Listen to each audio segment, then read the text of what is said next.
All right. Good afternoon, everyone. Good evening. Good time zone. Thank you all for coming to our 2-year anniversary event. So excited to be here with every single one of you guys. We have the man, the myth, the legend, Amir, who will be speaking at the end of the portion of the show. So stick around if you can. But we got a packed night. And Yes, more we important, certainly do. Sorry. well, I have my co-host here, Serena. Hello, everybody. Happy to be here. And for those who are not aware, I am Justin Williams, and we are both lead moderators here for ASGC. And I want to share my screen. So if you guys can actually see my screen. Here.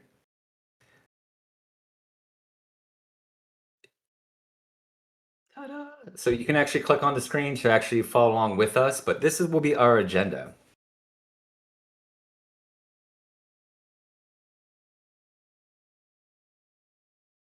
Okay, so we're super happy to have everybody here with us today. This Discord started, to build a bigger community based off of Amir's efforts to help the video game industry. Justin, if you want to speak more to the origin story of the Discord. Yes, and actually Amir will probably do a better presentation than I am. So um, started off 2 years ago. Amir didn't know anything about Discord, and he was very afraid of change. He started his resources off of an Excel spreadsheet, which transpired into community partners and guests. And so this was a, the best possible solution, just having another resource available for everyone to help out with the gaming community. And so this actually started 2 years ago in April. It's been a long time. Some of you have been here since the beginning. We have some mods here who have been here since the beginning. And some of you are new. But regardless, if you're new or old, thank you for being here. Yes, We thank you. have a packed night of guest speakers and moderator staff updates that we'll be more than happy to kind of jump into. Serena, what else do we have on the schedule here?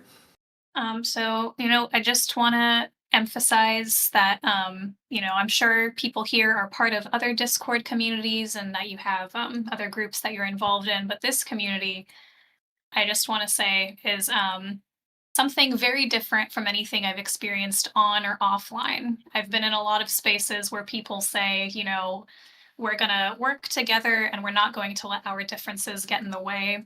And that never happens. And I've said this to the mod team before. This is the only space where I have been able to actually see this in practice, where everyone is here for the goal of helping people in the video game industry.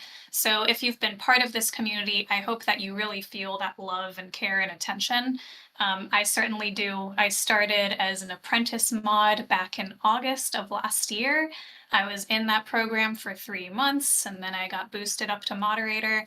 And I've been a lead mod for 2, 3 weeks now. It's fairly new, but it's been really great to grow with this community and to see how much everyone really cares. There is no one on this team who is here for the clout.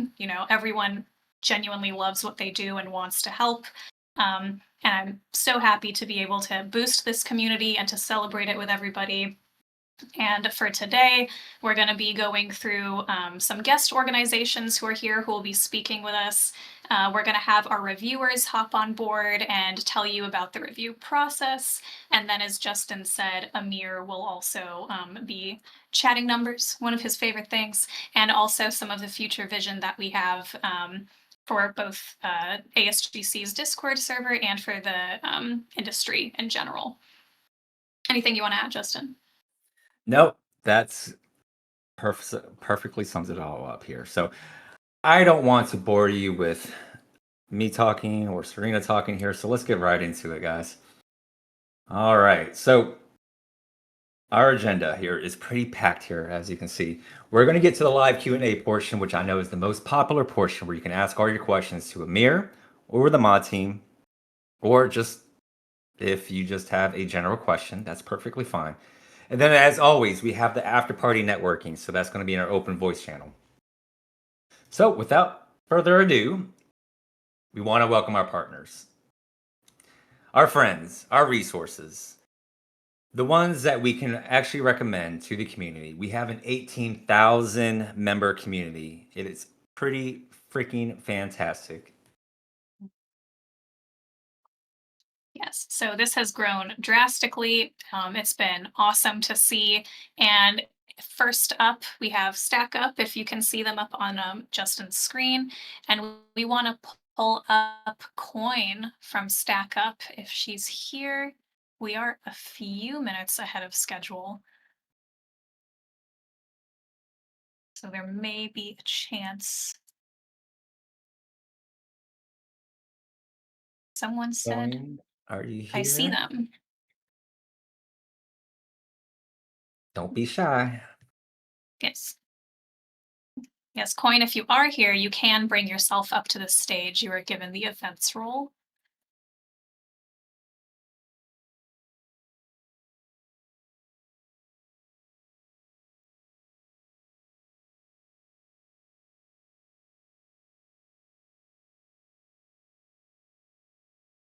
If anyone from the mods sees them in there,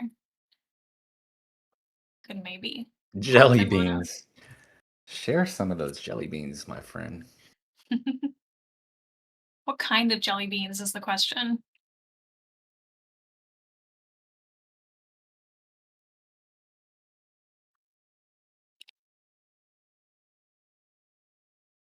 Yeah,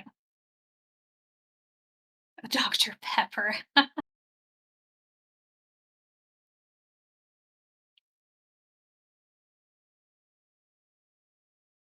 Um, So while we're waiting, is if Coin, if you're in the chat, just type in the chat. Um, there you go. Perfect.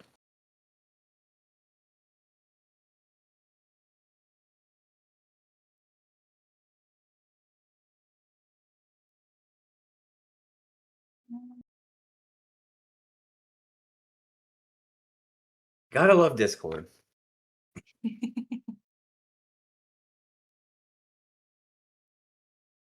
So is it Dominic or is it Coin? it should be Coin. Okay, we can move on. We can come back to Coin. We don't want to hold up everyone here. All right. Can we introduce Security Gamers?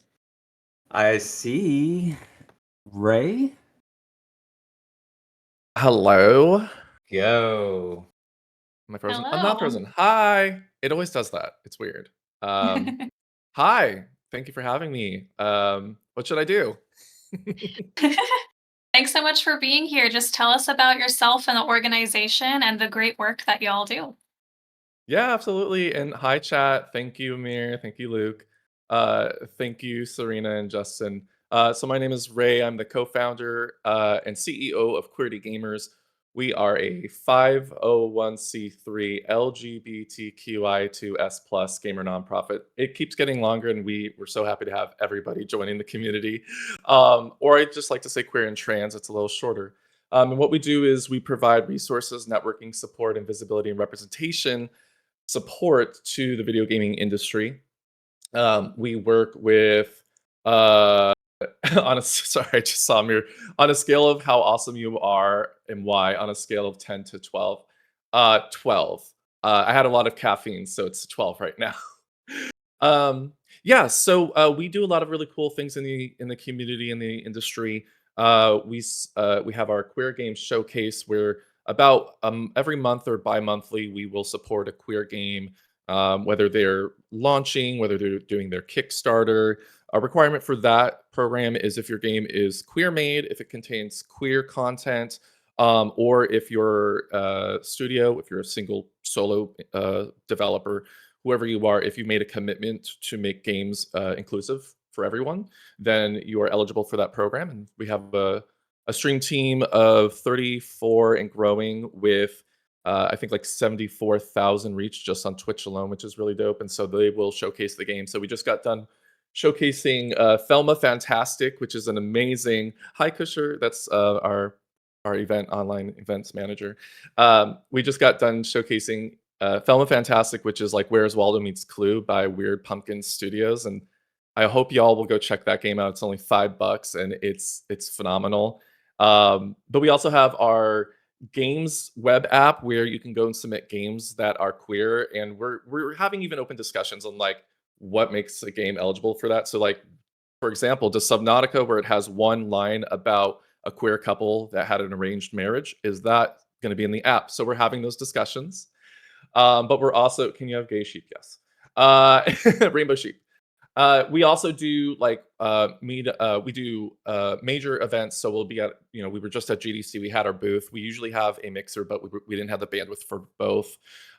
We also do TwitchCon. We had a booth there that was really awesome.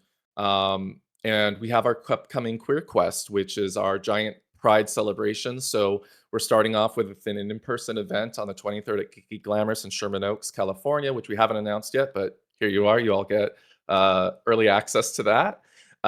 We also have our parade-a-thon, so studios and developers and creators can jump on fundraising for us on Twitch and being part of that raid train. We also have 3 more things, then I will stop talking. We also have, and Kusha, remind me, what do we have after that? We have QDC, so a little play on GDC. So it's our Queer Developer Conference. It's all online. It's going to be panels, dev swaps where people will play each other's games.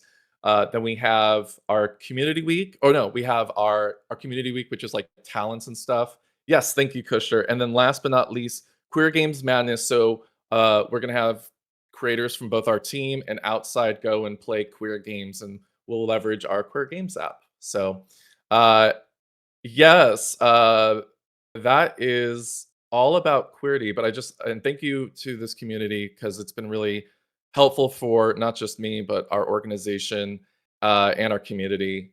So I thank you so much for that. And if there's anything else I should say, let me know, or I can hop off now and push No, the you're energy to somebody fine. else. No, thank you for that. And how can they find you? Oh, I should probably plug us. Yeah, so queertygamers.org. Oh, it's not on here. It's just a staff. Okay, queertygamers.org. If you do .com, we also registered that. So queertygamers.com, QWEERTY.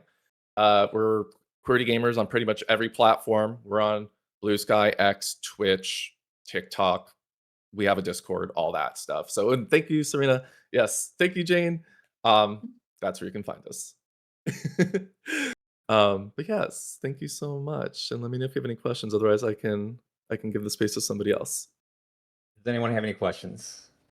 So as always, our friends and partners are listed in our resources channel. So if you can always reference that channel and find Queerty Gamers on there.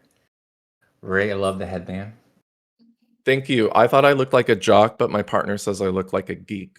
So I'm just doing it to get the hair out of my face, because I need a haircut. So one of the bands. I love it. Is there a Thank you. question for Ray? Yeah, any questions, let me know. You could always DM me too. I know, especially being queer, like sometimes it's a little more personal, so you can always just message me if there's something you want to ask. My DMs are open, I think. What is the game that you're looking forward to this year? Ooh, okay. I'm gonna shout out our friends at Merge Conflict Studios. So they have a new game called Keeper coming out, and I haven't played a tower defense in years, and that game looks dope AF. You play as a pelican, and you have little towers that you go and like build, and like sometimes you can land on them to power them up, and you have to like collect wishes and like get your animal friends. It's I forget what the art style might be called, but it's so cool. So I hope y'all check that out. Keeper.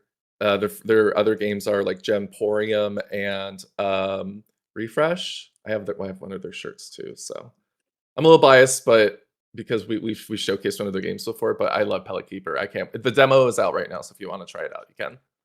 What about you? What's yours? I have to check it out. Serena, what's your favorite game coming out this year? Ooh, Oh, I think it's called Tsarevna. I think Ooh, that's what's still that? coming out this year. It is. Let me find the description. It's a ballet inspired action slasher. So, like, all of the Oh, movements, all of the sword movements, and all of the battle mechanics are inspired by ballet, but it's like in this fantasy universe. That's literally all I know about it, but that was enough to get me excited for it. I believe it's still coming out this year, but I'm yeah, I looking forward definitely to would love that to check it one. out. That sounds so cool. Sorry, I didn't mean to cut you off. If somebody can link that in chat, that'd be awesome. 'Cause that sounds ballerina? Are you kidding? Like, I I know. always I was wanted to be a like, what? ballerina. A ballerina slasher? Yes, Let's please. go. Oh, thank you. That's what it's called. Okay. And um, then I was just gonna post photos of my favorite game as of like this last week because I've been playing it for 10 years and finally did this. So I don't know if we'll upload, but it's not a queer game at all. Or maybe it is, but I have Jebediah right here from Kerbal Space Program. So I'm obsessed and I finally landed on the moon. The moon. Um, Awesome. Well, thank you so much for joining us. Another round of applause for Queerty Gamers. yes, let's hear Um, it. Thanks, Ray. Thank you so much. I appreciate it. I'll try and get off now. Let's see. Oh, Oh, gotcha. there you go. And um, then did we you have want? Coin. Yes, Yeah. let's get Coin back on stage here. We'll do a little backtrack. To answer your question, Ray, my favorite game, and I think everyone knows this, is Billy Bust Up, the Disney action adventure game that is like a musical. It's like a musical game. I love musical games. Coin, are you there? Yes, I'm sorry. I didn't want to interrupt. No, Hi. you're fine. I was just Hello. filling in time. Nope, nope. I'm so sorry. I missed call time. Was having some computer issues. My computer kind of exploded over the weekend. You're No fine. problem. Okay. It happens. So yes, please tell us about yourself and about Stack Up. Well, I am a streamer and the community manager for Stack Up. Stack Up is a nonprofit. We use all things gaming, geek culture to promote positive mental health and suicide prevention for active duty and veteran service members, both in the US and allied nations. We do a lot of different things, like our supply crates will will send out gaming care packages to service members that are stationed overseas or vets that are back home. We have air assaults, which are all expenses paid trips for small groups to go to gaming events like conventions, the Game Awards, things like that. And then we have our Overwatch program, which we run through our Discord, and that is peer-to-peer support from our community members, as well as mental health game nights that we run a couple times a week. Anything from Saturday morning cartoons and movie nights to trivia to Helldivers 2, Minecraft, any kind of multiplayer game. And then we have our local outreach groups, which are our stacks, and those are our local pods of volunteers that do community service around the country. And then they also try to help veterans get connected within their communities. That's awesome. Thank you so much for sharing. Does anyone have any questions for Coin about the great work that they're doing? Yeah, so I love this. I personally reached out last year for this organization because I have worked in government consulting before, and so working with veterans with mental and health resources is completely awesome. And also, correct me if I'm wrong, Coin, are you guys a 501(c)(3)? Yes, we are registered 501c3. There you go. So nonprofit, charity, Yeah, we just resource. celebrated, this is our 11th year. We opened in 2015. And we've been posting on all of our socials, which is stackup.org on all socials, including Twitch, Twitter, Instagram, TikTok. But we just posted a whole bunch of stats at our 10-year mark for everything that we've done over the last 10 years. Ray said he just hung out with Steve from Stack Up. Yeah. Stack Up. Thank you. Steve is awesome. I feel like Steve knows everybody. Wow, 10 years. That's great. That's amazing. Thanks, y'all, for the work that you do. No, thanks for having me here. Of And course. Coin, do you mind sharing your links in the chat when you get a chance? Would Oh, love yeah. for everyone to go check them out, join their Discord as well. Absolutely. Should I just do them all in one fell swoop or? Yeah, do whatever. Do one fell swoop. And then while you're doing that, favorite game that you're looking forward to this year. Ooh, Yes. probably Fable. The new Fable. Mhm. Ooh, love me some Fable. I'm Yeah. real excited for that. Okay. Now, you're in the cool kid crew. Gotcha. The chat Gotcha. seems to agree. The chat is Yep. loving the Fable, the Fable drop. The chat knows where it's at. I just hope they can live up to the expectation that they had for a long time. Yeah, there's a lot of hype around it. So yeah, I really hope it lives up to the expectations. Crossing fingers. There you go. All right. Well, Coin dropped all the links available that you can go check them out. Please do. Thank you so much for being a partner, and I'm so glad that you're able to make it this year. I know last year, I know one of your representatives couldn't make it, but we're so thankful that you can make it this year. Yeah, of course. Like I said, thanks for having me. I really appreciate it, and it's great to get to see everybody else too. So, Awesome. Yeah, Well, thanks, thank Coin. you. yep. All right. Next up, it's Games for Love. This I would say is probably close to me. So I am the current recruiting director for Games for Love, and we have our there we go. There's May, our happiness manager, and the founder of Games for Love, Nathan, as well here. Hi, guys. Hi, guys. Hello. Hello. What amazing background. I love that. I'm a nerd. What can I say? Okay, May and Nathan, tell us a little bit about, what is Games for Love all about, who you are, and tell us your story. Awesome. May, do you want me to take this? Yeah, go for it, Nathan. All right, sounds good. Well, thank you so much, Justin, Amir, Serena, for having us. Appreciate it, and the rest of the community. My name is Nathan. I'm the founder and CEO of Games for Love. We started Games for Love back in 2018. We started it because my son Eli was a kid in the hospital, and there wasn't enough support to go around, and we saw the distraughtness and isolation and just the bad things that come with being a kid in the hospital, and just wanted to help. There wasn't enough help. There wasn't enough distraction therapy, technology, and things to help kids get their minds off of the things that they were facing when they're in the hospital. And so we just wanted to bring more. We wanted to be able to help more kids just get their minds off of these things that they were going through, just even for a moment, to bring a smile.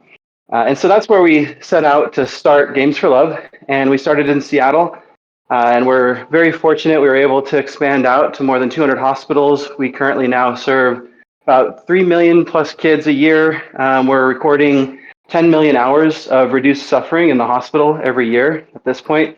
And we just finished a 5-year vision to try to reach 10 million kids, and we crushed that. We've been able to help 13.07 million kids, and to date, 30 hours of reduced suffering in the hospital that we've been able to record. So we're incredibly proud of what we've been able to accomplish in this time frame. We've got a lot more work to do. There's so many kids out there that need more help and need us, and that's what we're here to do. We're here to support and help them both in the hospital and then once they go home. We have 2 tracks. We have in the hospital and we have out of the hospital. So once a kid goes home, that's where we have another set of programs that work for kids to be able to help them to get back on their feet, get close to parity with their peers, so that they're able to be able to get education and support as they grow. So that's a little bit about Games for Love in a nutshell for what we do. And what did I miss? There's probably lots of things I missed there, but I'll turn it over to you. We also do conferences and conventions for kids, as well as have a lot of volunteer work that we do both for adults as well. And it can be if you want to work in a hospital with kids, we have those sorts of programs. But also, if that's not for you, but you still want to help kids, we have a lot of other ways that you can volunteer, including making games. Yeah, and So also, May, if you want to talk about your position, what is a happiness manager? yes. So I am what's called a happiness manager. Essentially, my whole role is that I don't work with the kids. I work directly with all of our volunteers. And I'm the one who's making sure that our volunteers have what they need. Essentially, our volunteers are happy. And if they aren't, what I can do to help get them there to make sure that they are doing what they want to do and not just something random, but actually helping them succeed in growing their own skills as volunteers. So that way, it also can work professionally for you as well. Thank you so much. I volunteered for GFL for 6 months. They are an awesome organization. If you are looking for a way to get experience and you have the time to spare, I definitely encourage you to volunteer for any of these organizations. They're all great. But I can speak to my time with GFL. I got to work on the Jam Pack Incubator program. It was a program to help indie devs further their own games. It was like a game polishing sprint where I got to work directly with developers for 4 weeks straight to help them improve their game. And it all went to help proceeds for these kids. So there's definitely a lot of ways that you can help. Absolutely. And as a reminder, Games for Love is a 501(c) as well, so nonprofit charity. Thank you so much for just doing what you do. I love promoting my time and helping out as well, and hearing the stories with children in hospitals or anybody really who needs help, because I feel like we all could use help these days, right? And my story of joining was when my mother passed away, when she went through stage 4 cancer.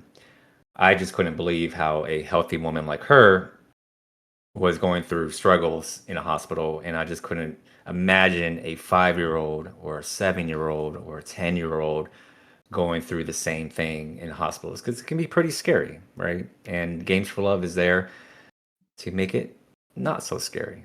And so really appreciate Nathan, do you have any links that you want to share, any upcoming projects?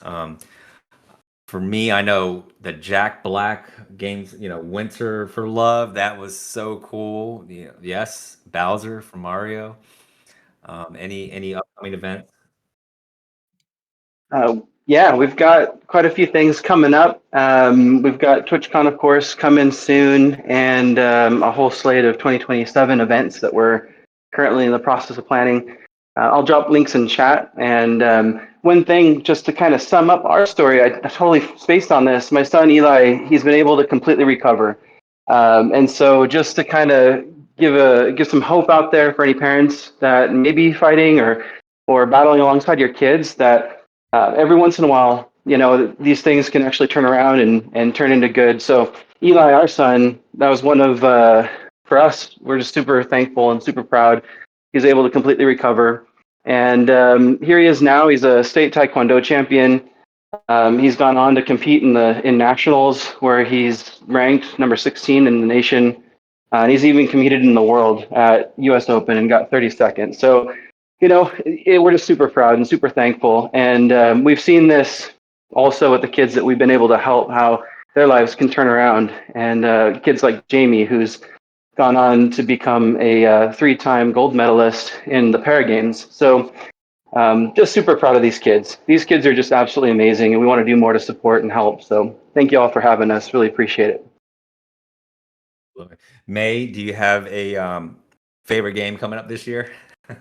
I am very, very biased towards the company I work for right now, and I think it's supposed to come out this year, but Project Windless.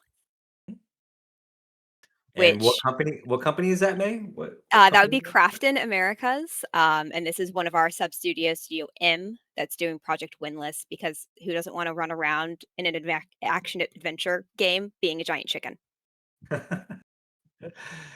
Yes. Nathan, what about you? Any favorite game coming up this year?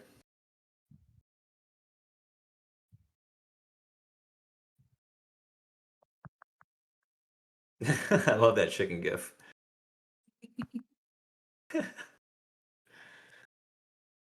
So Nathan, if you do want to share a favorite game, you are muted.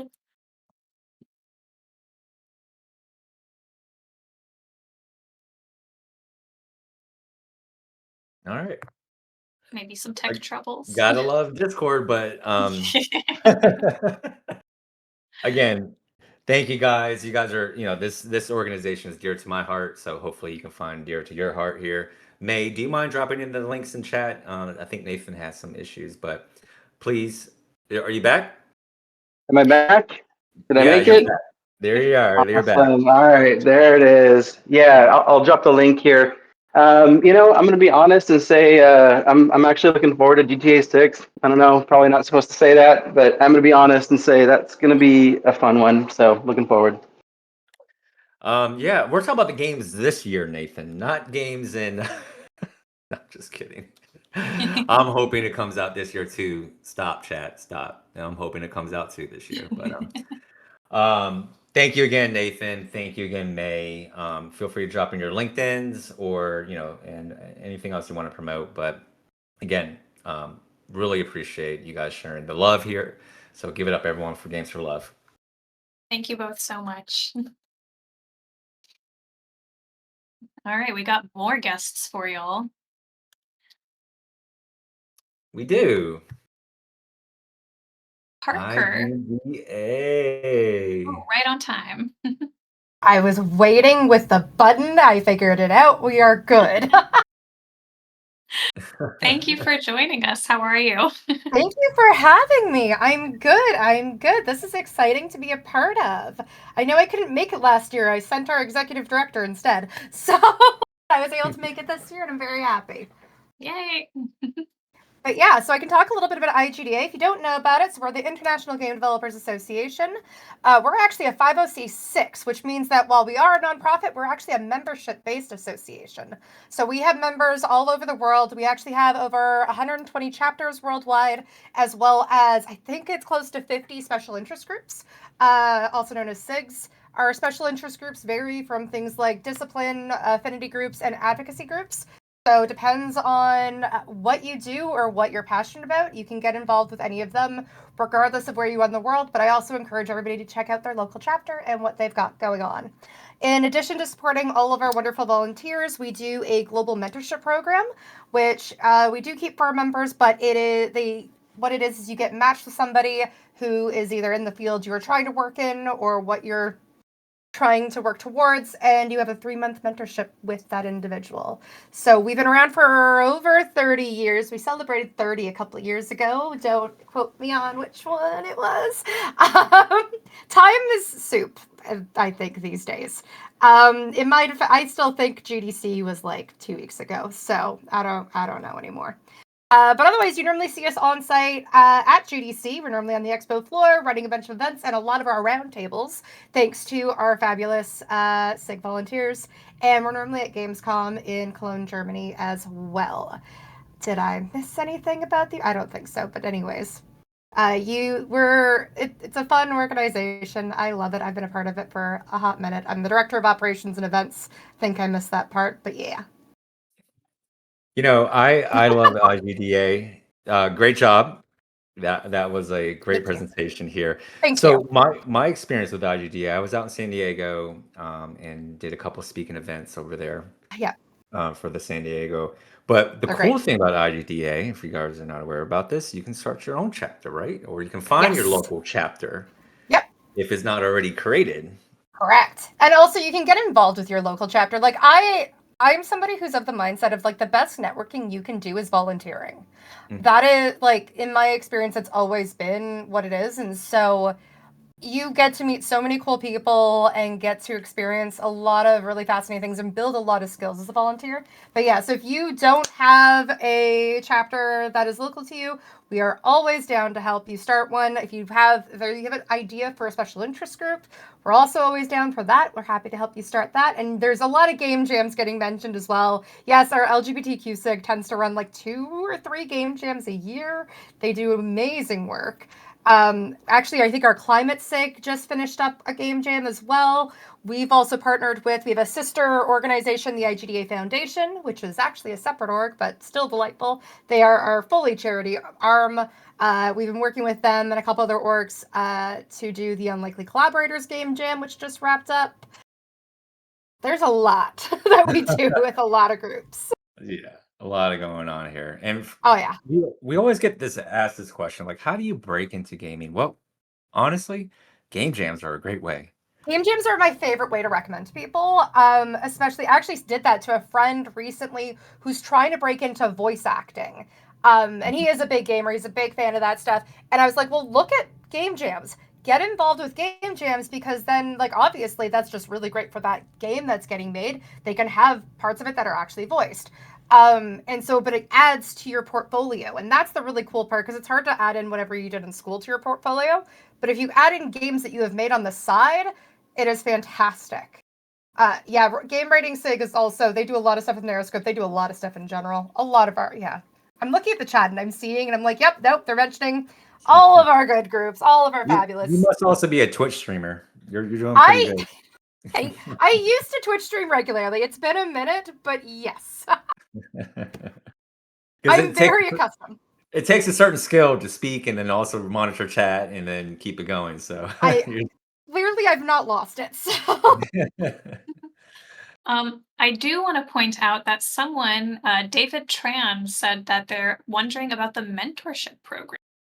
Yes. So with the mentorship program, you do need to sign up to become an IGDA member. There's a lot of different tiers available. We do try to make it as affordable as possible. After you do that, there'll be a form that we ask you to fill out. You get added to our community hub, which is on a platform called People Grove. And then normally it's every 4 to 6 weeks, we have a couple of other people who will go through and do mentor matching. So if you've signed up and you're still waiting, it's one of those, give us a ping. We'll make sure that you're on the list for the next round of mentor matches. But that way you actually can do it for certain periods of time. We also try to do that this way in different cohorts, so that way our mentors don't get overwhelmed. Actually, although I think we are looking for more mentees at this point. So if you're straight up though, if you're interested and you're like, I'm still confused, Parker, what is going on? Email me, parker@igda.org. I will throw it in the chat. I will answer. I will direct you. I can help you. So I am always down to help. Yes, please throw all your links in the chat. I will. And while you're doing that, we would like to ask you the question. What is your favorite game that you're looking forward to this year?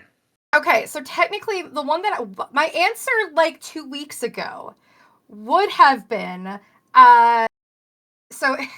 visual novel. It's indie. It's called Arcadia Fallen 2.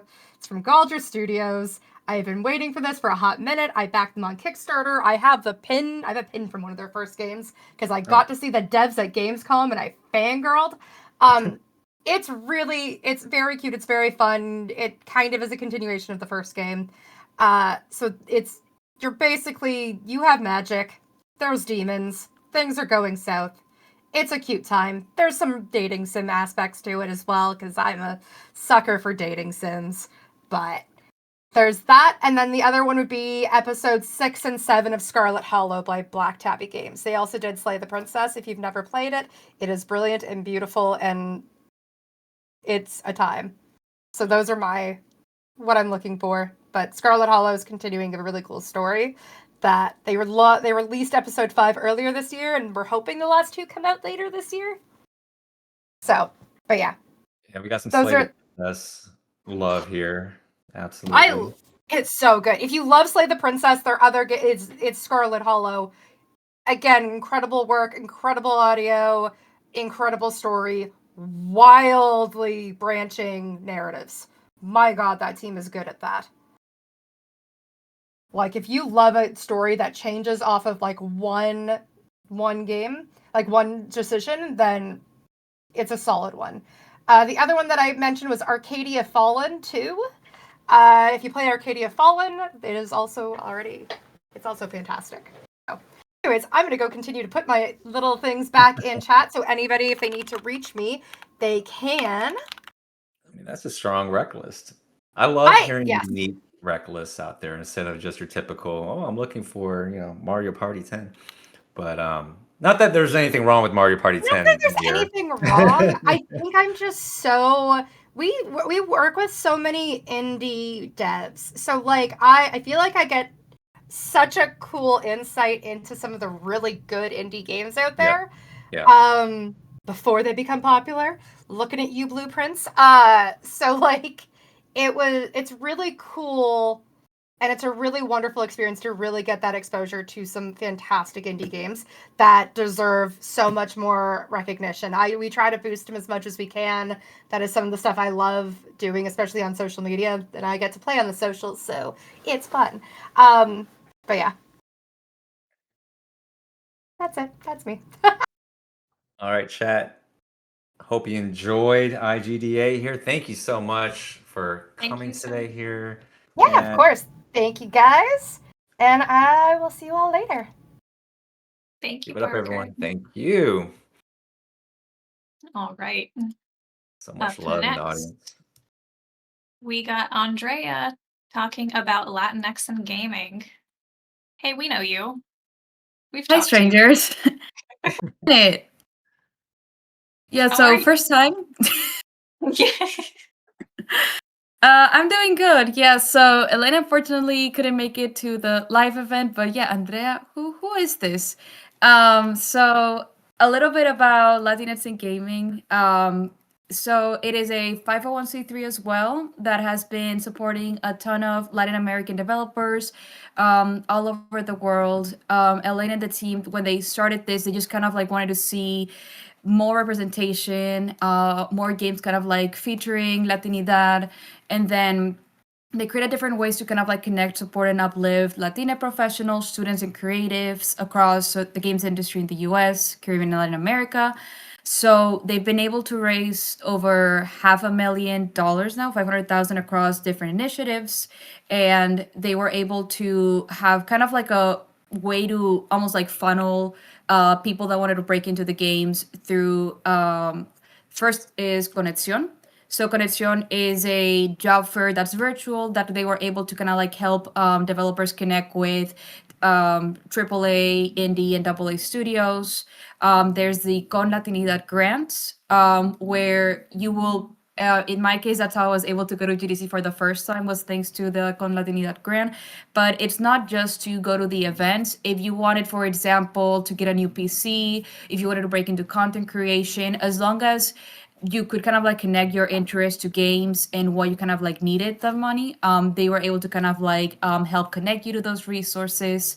The other one is they also have a mentorship program in partnership with the Puerto Rican Game Developers Association called Cafecitos, which Serena and Justin know that I like myself a lot of coffees, and so seeing a mentorship program named after it was very interesting for sure. So they were able to kind of like help connect a bunch of juniors and entry level Latina talent with more like senior and director level folks to kind of like share insights about where they wanted to break in. They've also done game jams, which I know that we were just talking about how they're a great way for people to connect, learn about the industry, and just kind of like have that collaborative project to show on their portfolio. Their game jams, if you have like juries, and at times you can have your games in Summer Game Fest, which is what they did with, I believe, Latin Games Showcase. So it's just like really cool ways to support people trying to break in, and also kind of like help connect working professionals with those events, those opportunities to kind of like ascend a little bit, if that makes sense.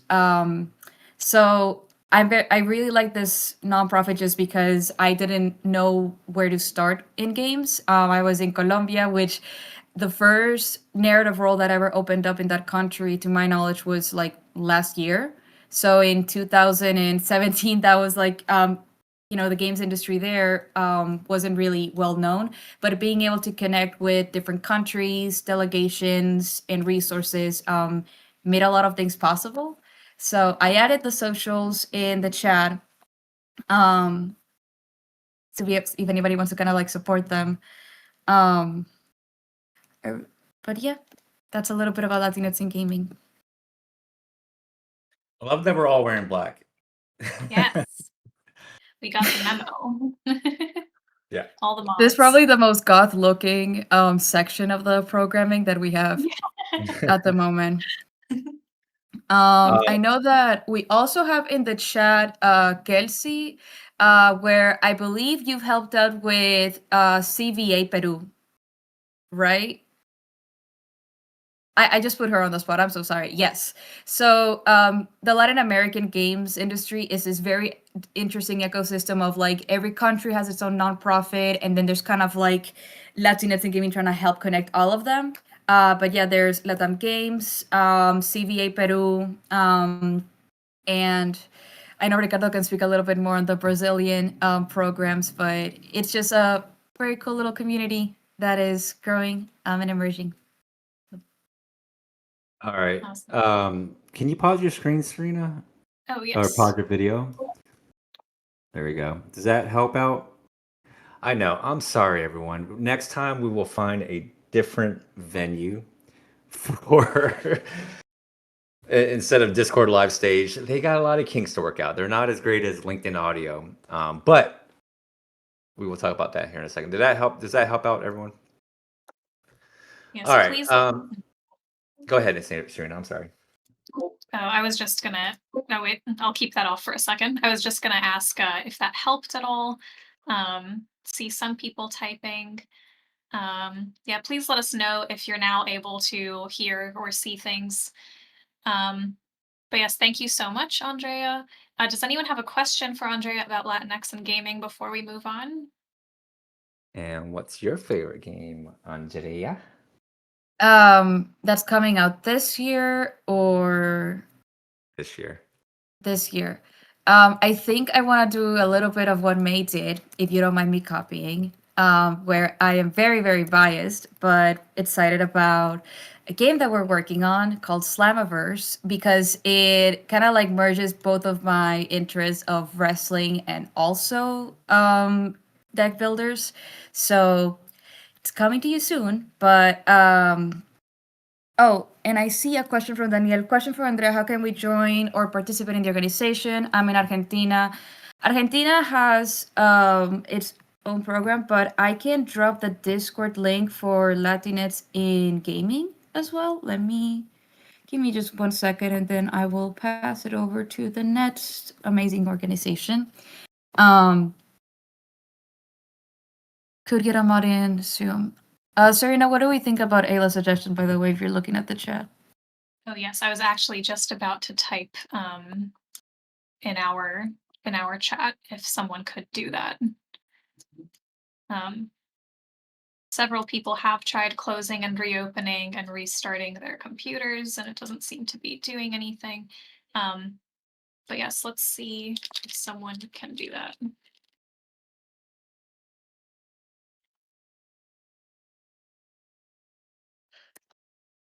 Yep, I paused the screen. No, I paused the screen.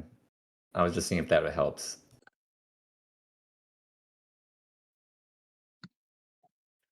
There you go. Okay. To Go ahead. To quickly answer Daniel's question, I did add the Discord server to Latinx in gaming.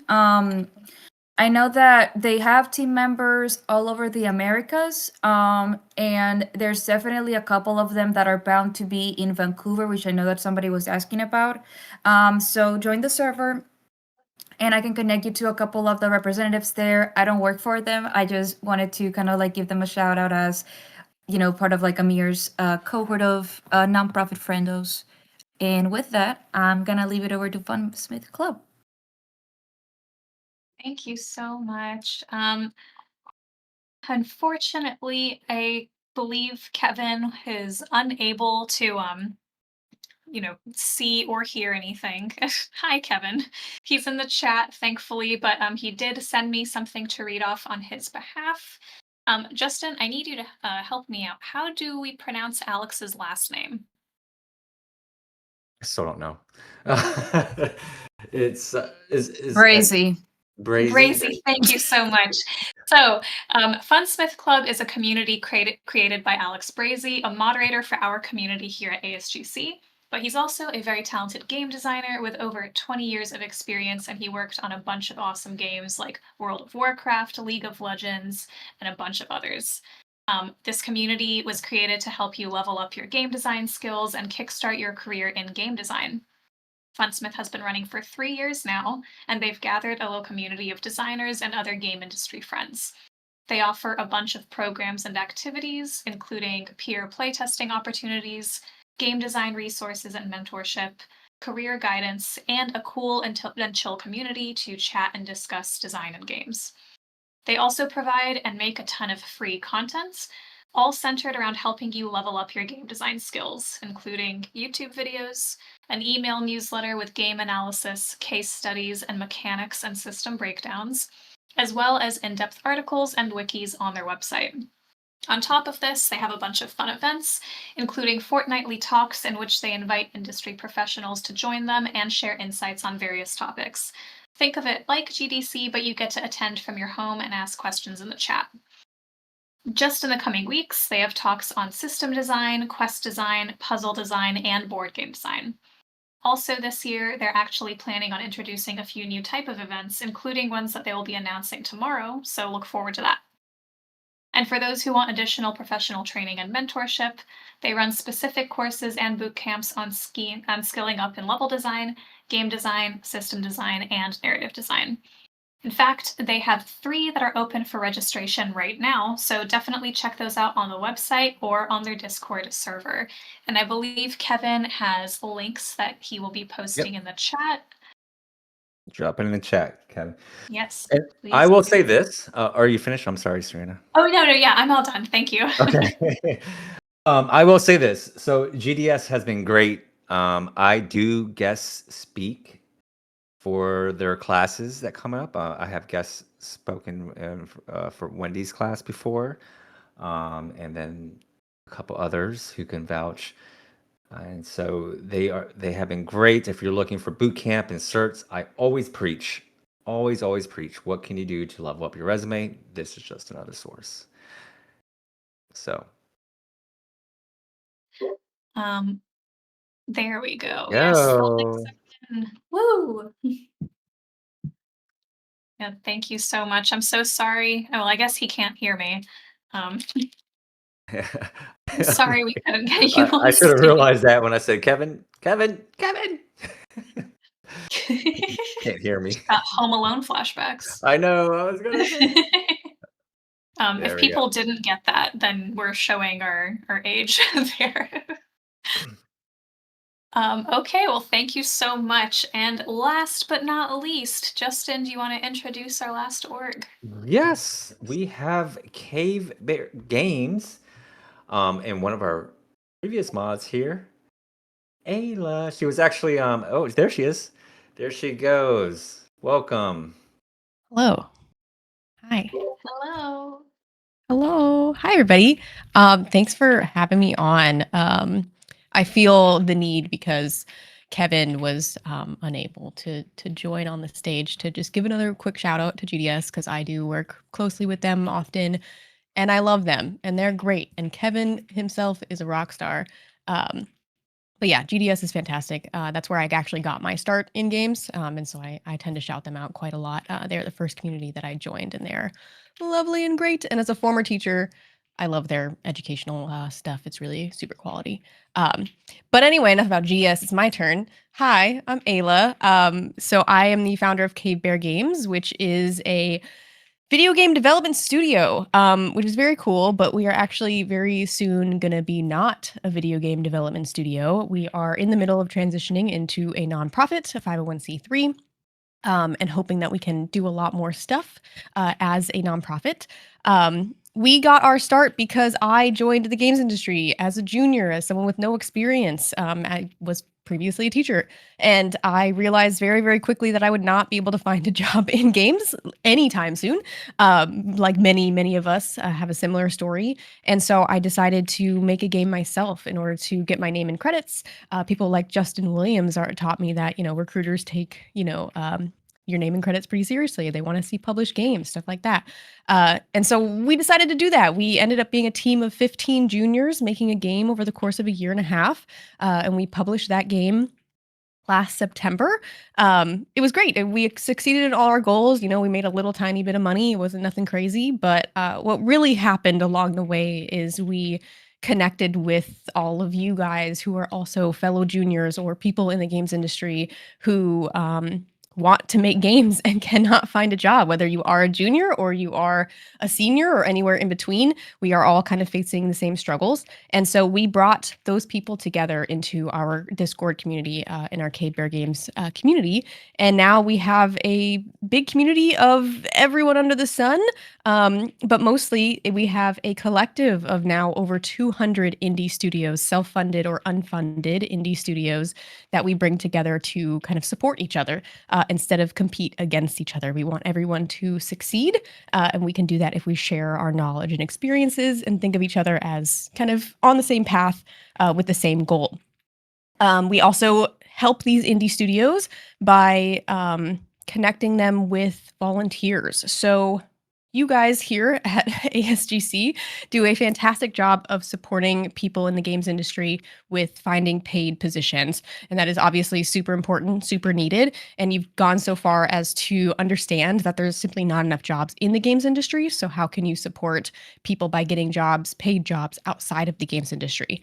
And that's really great. But with Cave Bear, I want to stay in games. I want to be in games. Games is the career that I want, long term. And there are many of us who are, like that as well. We want games eventually, even if it's not right now. And so what Cave Bear Games does is we give people another avenue to stay in games, even if it's not paid. So we basically have these unfunded studios that are working on their own games, on their own companies, and we bring in the volunteers, you all, who want that portfolio experience, want their name and credits, and you can apply to volunteer with these studios. Most of the studios have some sort of like rev share agreement. It's different for every studio. They're different businesses. It's up to them to figure out how exactly they want to, compensate you guys. But basically, they're all unfunded, self-funded studios that just need team members. And so, we help you guys kind of connect and just get some real hands-on experience, team experience. We were talking about game jams earlier here, and game jams are super awesome and super important, but they're really short-lived, right? And so these projects are our longer projects, bigger projects, and also being able to work with a team is really important, especially long-term team. And so it gives you that experience as well. So whether you're a junior, obviously the vast majority of our community is juniors, but we also have seniors. We have AAA laid off devs who are just trying to stay in games and do their own thing. We have everyone in between. So the community really is for everyone. And like I said, we're in the middle of becoming a 501c3 nonprofit, and we are hoping that this means we will be able to maybe get some capital, get some sponsorships so that we can do bigger and better things to support these indies and help them succeed. Ideally, we would love to be able to do our own grants, stuff like that. So lots to come in our community. So you can always join the Discord. That's where everything happens. We have a bunch of events going on thanks to Serena here. I have poached a couple of moderators from ASGC. Serena is our lead events producer, and she does a fantastic job at helping us get our events. We are averaging about 2 to 3 events a month right now.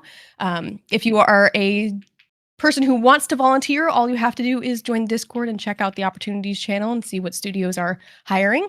And if you are a indie studio, then you have to apply via our website, cavebeargames.com, in order to meet with me and talk about your studio and then get accepted. And then you can start advertising for volunteers as well. I think that's it. Yes, thank you for putting the Discord in chat. I also have Drop the links. some Drop the links. links as well. You can follow Yeah, me on LinkedIn. I write a lot about K-Bear and what we're doing on my personal LinkedIn because no one engages with company LinkedIn's on company pages on LinkedIn, so it's mostly on my personal thing. There you go. I want to share a story. Yes, Ayla, you stole me a drink, by the way, for poaching my mods, but no, I'm just kidding. That's okay. happy to pay for that.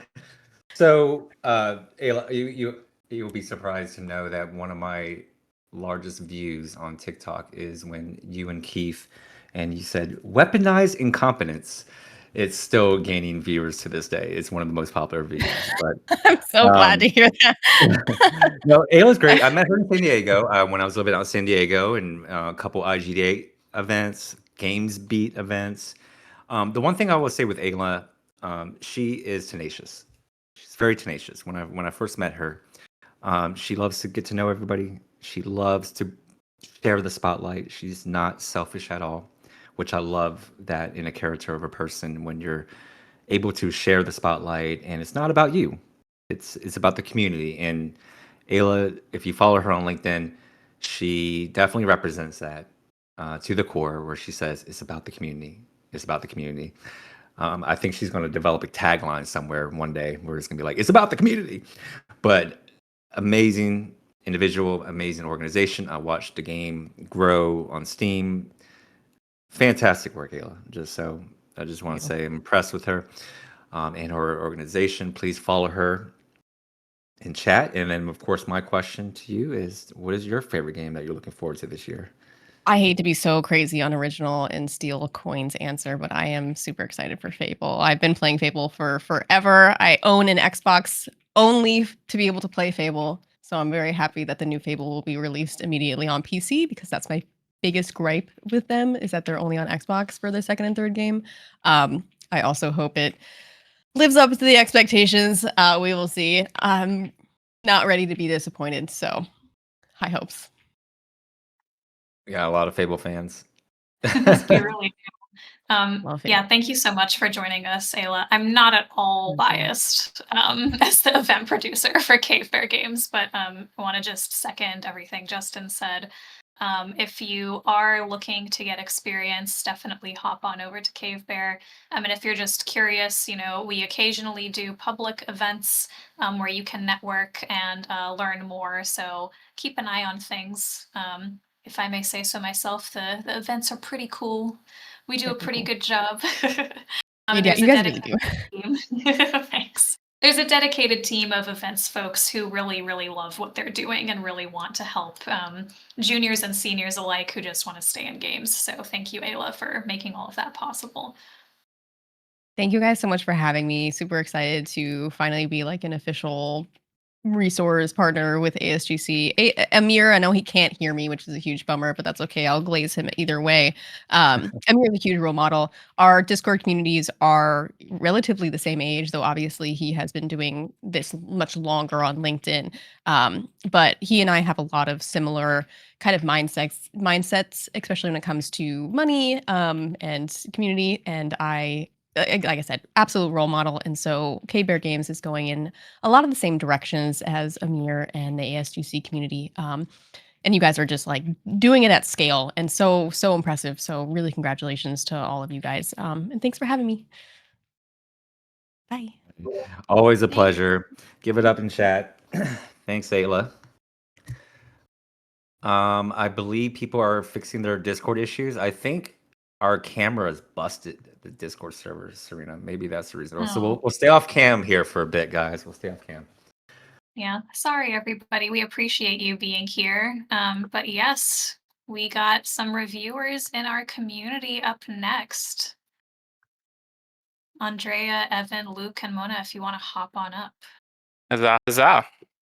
Yeah, and apologies, y'all have seen me typing in the chat, the tech support. This is apparently a much wider spread issue going back years and multiple Discord tickets without resolution. So I don't think you can hear me saying this, but if you can't hear me saying this, I'm sorry that you can't hear me saying this. So anyway, we'll move on and chat a little bit with our reviewers. I'll kind of be for the next a little bit here for this kind of panel. We thought it would be kind of cool to hear from some of the members of our reviewing community. I think for when I talk about the ASGC resources, the reviewing access and the mentors and the volunteers that have all joined this community is one of the biggest things I talk about is resources. And I think one of the coolest things is like access to feedback from amazing people in their professions, amazing people that have amazing insights to share just through this community. So while we're focusing on reviewers here for this bit, I do want to just toss out, I have a couple questions prepared for some of these awesome reviewers, but if y'all have questions, go ahead and toss them in the chat and we'll ask them here. Anything about Discord, portfolio,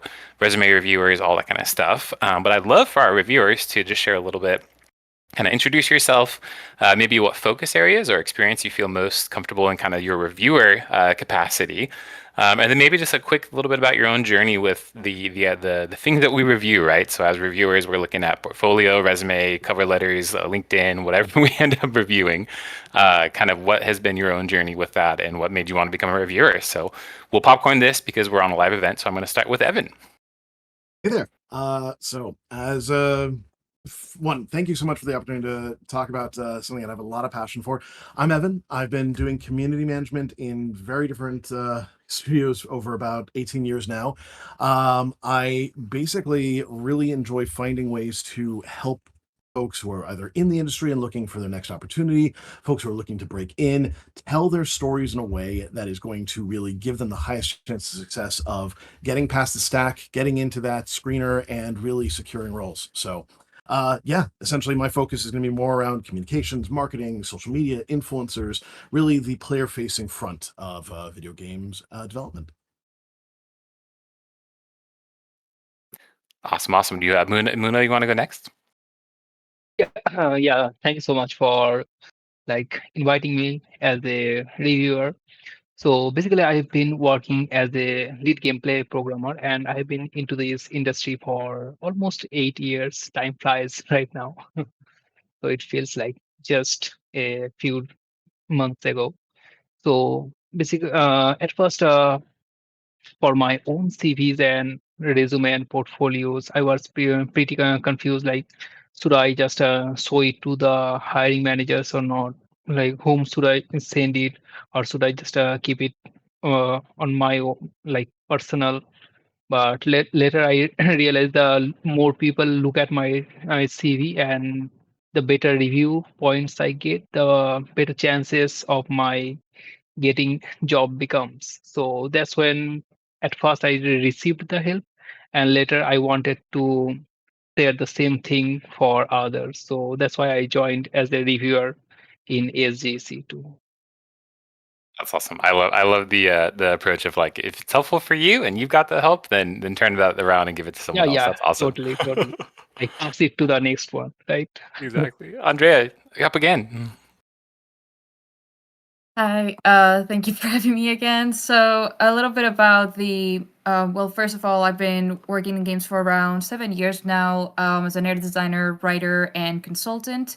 So that has placed me in a bit of a unique position where I'm able to see when projects are growing and when they have a need for like new talent to kind of like come in and help out. And so I've been able to kind of like assess like what are resumes or portfolios that are communicating that this person is kind of like the best fit for like the job that this client or this studio is going to have either pretty soon or down the line. And about a year or so, time is a little bit blurry for me right now, but I feel like Justin and Amir might remember a little bit more. We noticed that we had a lot of people that were asking for portfolio support, LinkedIn support, looking over their resumes, but then kind of like we didn't have like a role of people dedicated to constantly reviewing them. So as we have grown the community, we're able to kind of like, we now have 30 reviewers, which like Evan, look, and Muna, you've been doing like such an awesome job, just like, you know, getting very clear actionable feedback to everybody. And I can't list all 30 of them right now, but some names that come to mind, like Nathan, Lukeman helping out on the design and system side of things, having people kind of like help out on all of these different ways has been really nice to see, especially because we don't have that many like standards in the games industry. So having people that have done this for a number of years give feedback on how to improve so that it's clear and communicating what the skills of the candidate are has been very nice, especially when you see like people implementing the feedback and then hopefully getting opportunities secured. And one thing we wanted to do, just with a couple minutes, we have about 5 minutes left on our segment here, but we wanted to kind of give a little insight into what y'all's work is. We all planned this perfectly to have the some different disciplines here represented, which is great. Myself, we're more on the recruiting, talent acquisition side. I think I come at it from more of a first pass moat. But one of the things that is so important is tailoring your review materials to the specific discipline. So whether it's programming, narrative, community, everybody looks at those materials a little bit differently. I'd love to hear from y'all experts, like what would be things for your disciplines that you're seeing, whether it's trends in materials and in resumes and LinkedIn's, things that are important to consider specifically for programming that might be different than community management. Is a portfolio necessary for your discipline? Like what are kind of trends and things that y'all are seeing in your specific areas of focus? Sure. If we want to stick to the popcorn, I'm glad to jump in. On community, we have definitely seen an uptick, and I'm sure everyone else will corroborate, in Canva. A lot of folks being able to leverage easy to access graphic production to demonstrate what they're working on more efficiently and in a method that really just adds that visual level of quality to what would otherwise tend to be kind of a more word heavy, text heavy, a bit of a copy.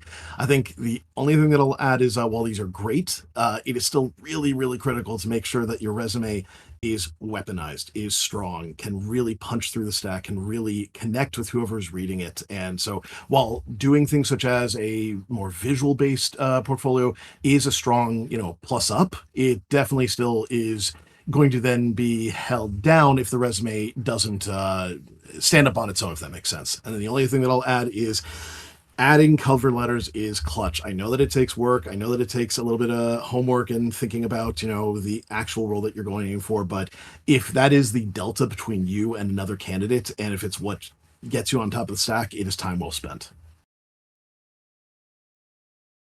Awesome. I love that. Yeah, we wanted to stick to the same order to keep things ready. Mune, you good to go? Yeah. One of the most common questions that I give is what can be a portfolio for like technical stuff, like for programming and everything. Like for art, it can easily make your portfolio like looking great and gorgeous, like all your artworks and like maybe animation reel videos. But for programming, like technical side, we don't have something like that, right? So if you're a programmer, prepare your sometimes GitHub portfolio helps, like how active you are in GitHub, or maybe in some small code snippets. But for some engines like Unreal Engine, which uses blueprints and like C++, like combined stuff, and it is also not that great for like GitHub. So Unreal uses some Perforce stuff. So the main thing, so as a portfolio, the best thing would be like a sieved game and like tell which mechanics you have worked on and stuff like that. And so, like I said, some code snippet can always work like a small portfolio. But the biggest challenge, like how you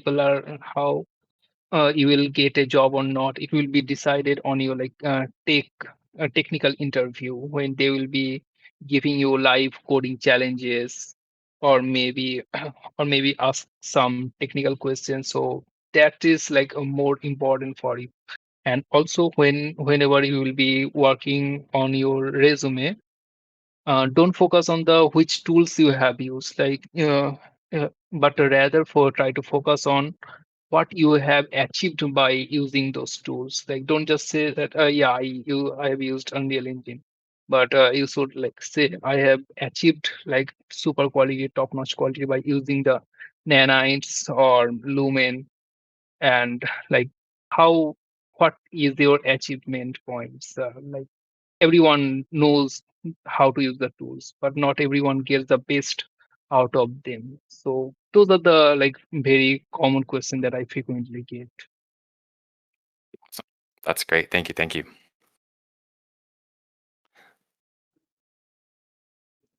I kind of like was typing it to give myself a little bit of a structure as well, but there's actually three main trends that I'm noticing in narrative and game writing. The first one is a lot of IP, voice, and tone. So, for example, I highly recommend people to either have a little bit of ironically like marketing understanding in that being able to, in the same way that you need to shift the tone for different brands when you're creating copy, you're going to have to apply a very similar skill set in narrative. So having hypothetical scenarios, using mod kits, and showcasing that you understand kind of like the tone, moments, and the voice of the different games that you're going to be working on for established IPs. I have also seen people leveraging their background in VO direction and technical. By that I mean, if you have ever kind of like directed talent, or if you've been collaborating like with other actors and talents, having a reel that shows the moments that you had a part in kind of like making helps a lot. So either that for people that want to focus more on like writing, but if you want to focus more on like technical narrative, what I have also observed is a search of portfolios of people showcasing kind of like developing their own projects, showcasing a great proficiency with the tools. And then lastly, a second language. I'm not kidding. Like I was in the narrative channel talking with Lyndon about this, where a lot of pipelines involve outsourcing and studios that are based in other countries. So there's a couple of companies where if you're looking for a native role, one of the requirements is B2 levels in Russian, Chinese, were the ones that were most recent. There's been a couple of roles in Sweden as well, where it is recommended that you have a little bit of professional proficiency in that language, because you will be having to talk to vendors in these specific roles. So those are the main 3 ones that I've noticed so far. I don't know, Luke, which ones you have noticed? I'll just close this quickly. I know we're a bit over time here. On the creative side, I focus primarily on the creative, so game design, art, narrative, as well as like publishing, marketing, production, social roles, and do a little bit of everything else on the TA side. But that's kind of my focus. I'd just say that the standards I'm seeing is still ArtStation is king. If you're an artist, having that recognizable ArtStation link on your portfolio rather than trying something third party, I know is kind of the conversation, but still that portfolio is huge. And then I love Evan talking about the Canva. I definitely will say, as a recruiter, thousands of resumes. I know everybody wants to stand out and use a cool Canva template, but if it's more space for graphics and skill bars than it is your actual deliverables and KPIs and impact, maybe switch to a simpler template just so we can see what you're doing a bit more. But I want to thank our viewers. I know we're coming up on time, but again, this is just like a teaser trailer of some of the feedback that you can get from our review channel, as well as some of our other places like the Resume Portfolio channel. I know I'm in there all the time, looking and seeing what advice we have. So hopefully this can give you a little bit of an idea. But again, special thank you to Andrea, Evan, and Muna for the work they've done in today's chat and for overall. And with that, I think we'll pass it on to the next segment here. Thank you again, reviewers. Woohoo! Thank you, guys. The unsung Yeah, thanks a heroes. lot. Let's give it up. Thank you, guys. I mean, the backbone, right, of our community, were endlessly volunteering their time to look at your LinkedIn portfolios, to look at your resumes, to look at your portfolio links, GitHub, ArtStations. Guys, we have some great reviewers. If you're not taking advantage of the reviewer channels, please do so. It is a free service. We are not here to pay or ask you to pay for anything. They are doing it out of the goodness of their own heart, and you get amazing rock stars like Luke, Andrea, Evan, Muna to help you out. So thank you. Yes, thank you all so much. And also, if you are interested in being a reviewer, please head on over to our website. You can see more about volunteering in that capacity.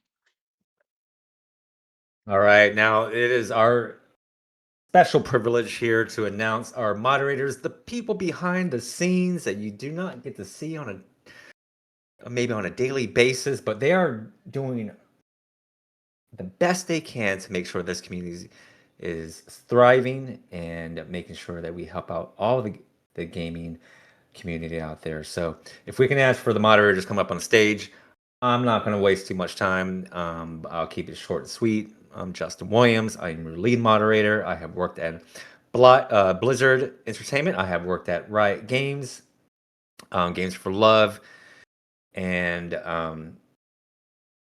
been here since day one of Discord. So when Amir and I both launched this. Awesome. And Alex unfortunately couldn't join us today. Andrea, we've had you be the star up here a few times. You want to go ahead and tell us more about yourself? I'll just focus on the moderation. So I think I was a moderator like about a year ago, and then since then I got invited to be a lead mod, and so I'm just kind of like trying to make sure that everybody's getting the resources that they need, and helping out Serena and Justin with events and stuff. And now I'll pass it over to Wendy. I saw that you just joined us. Yes, Heather and Ricardo couldn't be here, so we'll move No, on. Ricardo's in the. Oh, we got Oh. Ricardo up. Ricardo. Oh, okay. Sorry, my bad. Okay, he can go into voice chat. Okay, no worries, no worries. There you go. Hi, Wendy. Hey, I know we're doing camera off, but I had to show I have the shirt, one of the 3 shirts I bought at GDC. I could have bought so many more. Hi, I'm Wendy. I've been here since day 1-ish. Back when we were still working things out in LinkedIn. It's beyond amazing to see what this has grown into. And I don't mean to make that sound like a Hallmark commercial or some, afternoon TV movie or something like that, but it really is cool. I guess I'm probably mostly here. I also moderate for a couple other Discords and looking to make my big break into games or some type of games adjacent capacity. I currently work as an instructional designer in higher education. So big shout out to other educators out there. Hit me up if you have any interest in doing games and education related types of things, collaborations, looking to be more involved in that. And last thing I'll say is welcome to anybody new. I've been perusing through some names in the introductions channel of some new folks that have joined. So welcome to everybody there. You're just wait. There's so much more that you'll get to see, and all the great things that you heard about today. And to those of you who have been here a long time, thank you for all your engagement. Every time I see the chat light up with different posts and things like that, I'm always excited because it could be anything from some food gift to some really great piece of insight. And I'm here for all of it. So thank you all.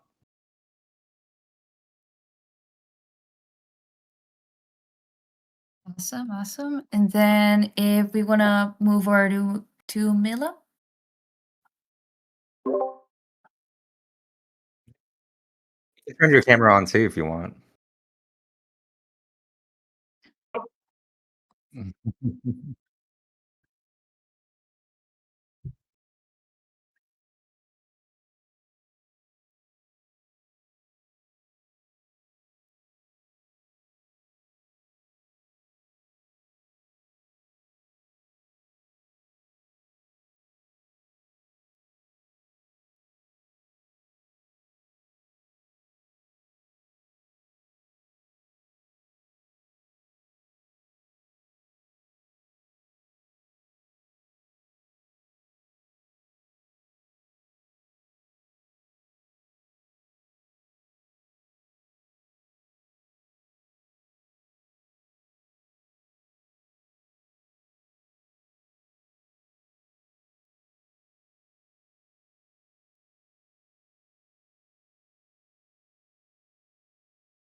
Thank you so much. And now moving over to another new addition to the team, Jane.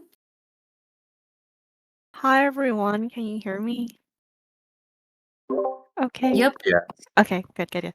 Hi everyone, my name is Jane. I am currently one of the community managers at ASGC. I also work alongside Serena and Ayla over at Cave Bear Games, where I help out in moderation as well. And then I guess for my journey up till this point, I started out working out in healthcare. So I was doing nursing. Then I jumped over to working in conservation and research, where I participated in sea turtle research specifically, and also some environmental politics. then did a big career change into tech and gaming because, you know, being a first generation everything, it was kind of meeting in the middle for my family, which was, you know, my mom gave me 3 options: doctor, lawyer, entrepreneur, if some of y'all can relate. And up to this point, I started out by breaking into the gaming industry through WIGI, which is Women in Games International, doing a mentorship with them. And the mentor that I was paired with, she is a community manager, which is a role that I was interested into pursuing in this industry. So she helped me there, continued to network. I joined ASGC. ASGC actually really helped me out a lot. And I think in the beginning we talked about how a lot of members were asking for assistance in regards to reviews with their resume, portfolio, LinkedIn, and just networking with other people within the community, which really helped me out during that phase. And so, leading up into this point, I ended up becoming a community manager here, which was one of my dream goals, successful. And then within the tech industry, I do software engineering, and I'm currently in the process of pursuing a new title for my job. So, really looking forward to that. And honestly, seeing this community grow since I first started out has really been, in a way, touching or heartwarming for me because it's really nice to meet new people here and seeing other people, you know, share their successes and their journey. So, and also definitely appreciating my team members as well. It's always a great time. All of And the that is all. forms and polls that you see, by the way, that's Khadija and Jane doing their best, engaging with the community. So it's been really nice to see them and their hard work. Thank you, Jane, for the words. I'm gonna pass it over to Kira. Tell us a little bit about you.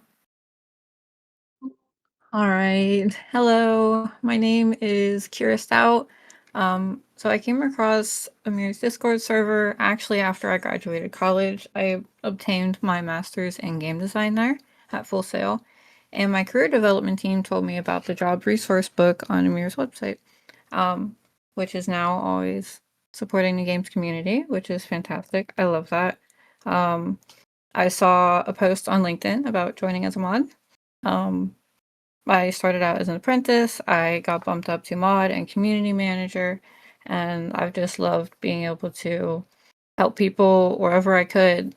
Video games helped me when I was in high school a lot and mentally, and I wanted to just help contribute that to other people, which is why I love volunteering here. So that's all. Thank you so much. Keeping it short, quick, simple. And yeah, also, it's been pretty cool seeing kind of like the new things coming from these different programs. And then, Josephine, if you want to take it away next, tell us a little bit about you. Okay. Can everyone hear me okay? Yep. Okay, so hello everyone. My name is Josephine. I'm currently a community manager here in the sorry.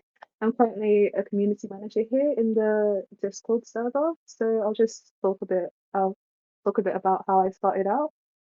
So when I joined the ASG server, I was a graduate in games development from a little town in the east of England called Norwich. So I was facing unemployment at the time, and I came across the server and I used resources, which actually really helped me progress further. And I'd say the resources helped me gain my current mentorship, which is at Ubisoft. That in and of itself has been a challenge, but I'm really grateful for the server from giving me that push. I joined the server through the apprentice mod program that happened in August, and connecting with the other apprentices has been a really fun experience. Definitely, everyone has given me strength and everything.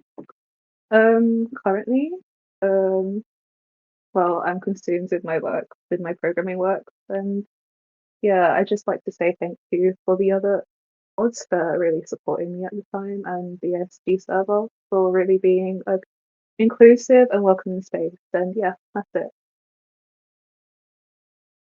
I might have to ping you. There's a couple of servers for events in the UK if you're interested. But that's so cool. Kind of like knowing that we have mods from all over the different time zones. Then, train of thought. Next up is Michelle. Tell us your name, how long you've been a moderator, and then how did you find out about ASGC? Hello, my name is Michal Freed. I'm an Unreal Authorized instructor, developer, and mentor. I kind of like go through the community and like look for like many Discord servers, and I found many great Discord servers such as the HD, GDS, Women in Games, like many great Discords, and I'm keeping on active on all of them. I personally I love helping the community, and I'm a JSIG leader at the IGDA, and I'm helping people in the LinkedIn. And when I was asked to join as an apprentice mod, I just found out this such an incredible opportunity, and I'm so happy that I'm able to share love to this community, and people have been so supportive. And it's been just an incredible journey talking to people in the introduction, and I see people here in the chat, in like the audience, and it's just so amazing. I'm so grateful for this opportunity and for being able to share the love and help others. Thank you so much, Michelle. And do we have Khadija in the chat? Sebastian, wait. Is there anyone who can be on voice chat that hasn't gone? Because if not, we're going to pan it over to Amir. Not yet. Not yet. Oh, all right. It's all good. Audrey, did you get a chance to speak? No, I was waiting because obviously we're kind of overlapping the GDC event, but I can go really quick and talk more when we hit that. But hi, so I'm Audrey White. I am one half of the dynamic co-chiefs of staff duo here at ASGC. Tim Wood does send his regards, maybe in his sleep because of time zones, but you may not have seen me on Discord as much because Tim and I handle external operatives and events to support the wider ASGC community. Some of that being we work with Amir directly to help set up, organize, and deliver key strategic events, PR crisis. We stand in for Amir at physical events where needed, filter of communications, provide counsel, lots of other brain cell work to support Amir. I know he'll be able to hear this after. But yes, so we are kind of his right hand duo. So if you see any other initiatives that come from the community, Project Reality being one from last year, constructions of other guides and content for the ASGC database and website, you will probably be seeing it from us. Which, speaking of events, we just completed a very big one, which was distributing 575 complimentary festival passes for GDC this year. Too far into it just because I don't know if you guys have a section on it, but that was one of our big initiatives we kicked off the year for. But yeah, that's me. Yeah, and then also your partner Tim, also part of Chief of Staff. I just want to say thank you guys so much. Again, behind the scenes, unsung heroes who have helped out with the passes, organization, and just really helping out Amir because he can't do it all, right? Amir, I know he wants to. he wants to. He definitely does, but he can't do it all. So Yes. thank you again, Audrey and Tim. Yeah, Tim Wood, absolutely. If you don't know him, I will drop both of our links on LinkedIn. Please connect There you with us. We are your cute little Amir brain cells on the side here. There you go. Thank you guys again. All right. I will not wait 1 second here. It's been far too long. I know everyone's been waiting. They don't want to hear my voice. They don't want to hear Serena's voice. They want to hear the man of the hour, the one who started it all, our founder of ASGC, who originally started off as Amir Satvat Gaming Community, is now called ASGC just because he unselfishly gave it all back to the community, and he just wanted to make sure all the haters can hear that this is not about him. This is much bigger than what it is. And so everyone, give it up for the man of the hour, Amir Satvat. And with that, we're gonna try this. So Justin, can you stop sharing your screen to see if I can? Okay, chat. We're gonna try this. This is such a jerry-rig audio option. Thank you, Discord. Give me 1 second while I put this together. Audio should be fixed. Is it? Audio should be fixed. Amir, do you want to try in the You Discord? want to try to unmute Amir? He might be in Google Meet. Amir, the Let's just go Google Meet. Gotta love Discord. Can you hear me now? Yes. Yes. There you Does go. that work in Discord? Yes. No. We can hear It does you. work. Can you No. hear us? It Hold worked? on. Can you hear me? Yes. Oh, okay, great. Oh, great. Okay. All right, amazing. All right, let me see if my video will work. There you go. Okay, my video doesn't work, but that is fine. I just wanted to thank everybody so much for this, and especially I want to thank the... Oh, if I leave call, the camera will work? Oh, let's try that. Come on. Wow, it worked. Okay, There you that's go. amazing. All Okay. right. Yeah. I love you all too. Okay, everybody. Thank God. Okay. Gosh, well, I want to just first really say a huge thank you to the mods for all the incredible amount of work that they put into this. It was a huge amount of effort, and I'm also touched that our mod emeritus Simone is here also and had made some really sweet art as well. So that's really, really nice. Everyone put a lot of time into this because they all care so much about the community. And I want to just say, starting from what Justin left off of, really from day one that I've done this, and for a very short time when it was just me, it actually was really scary trying to do a lot of stuff. And when I think about the chewing gum approach that led us here, it's pretty crazy.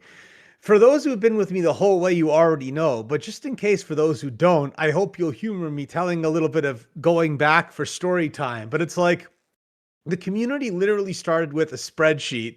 There was no website, and it was literally me putting together some spreadsheets originally and putting together like 1-page flyers on Canva that I would post on LinkedIn. And if you can imagine it, that basic setup is what kept the community going for like 18 months until Desiree was like, your art is the worst art in the history of Earth.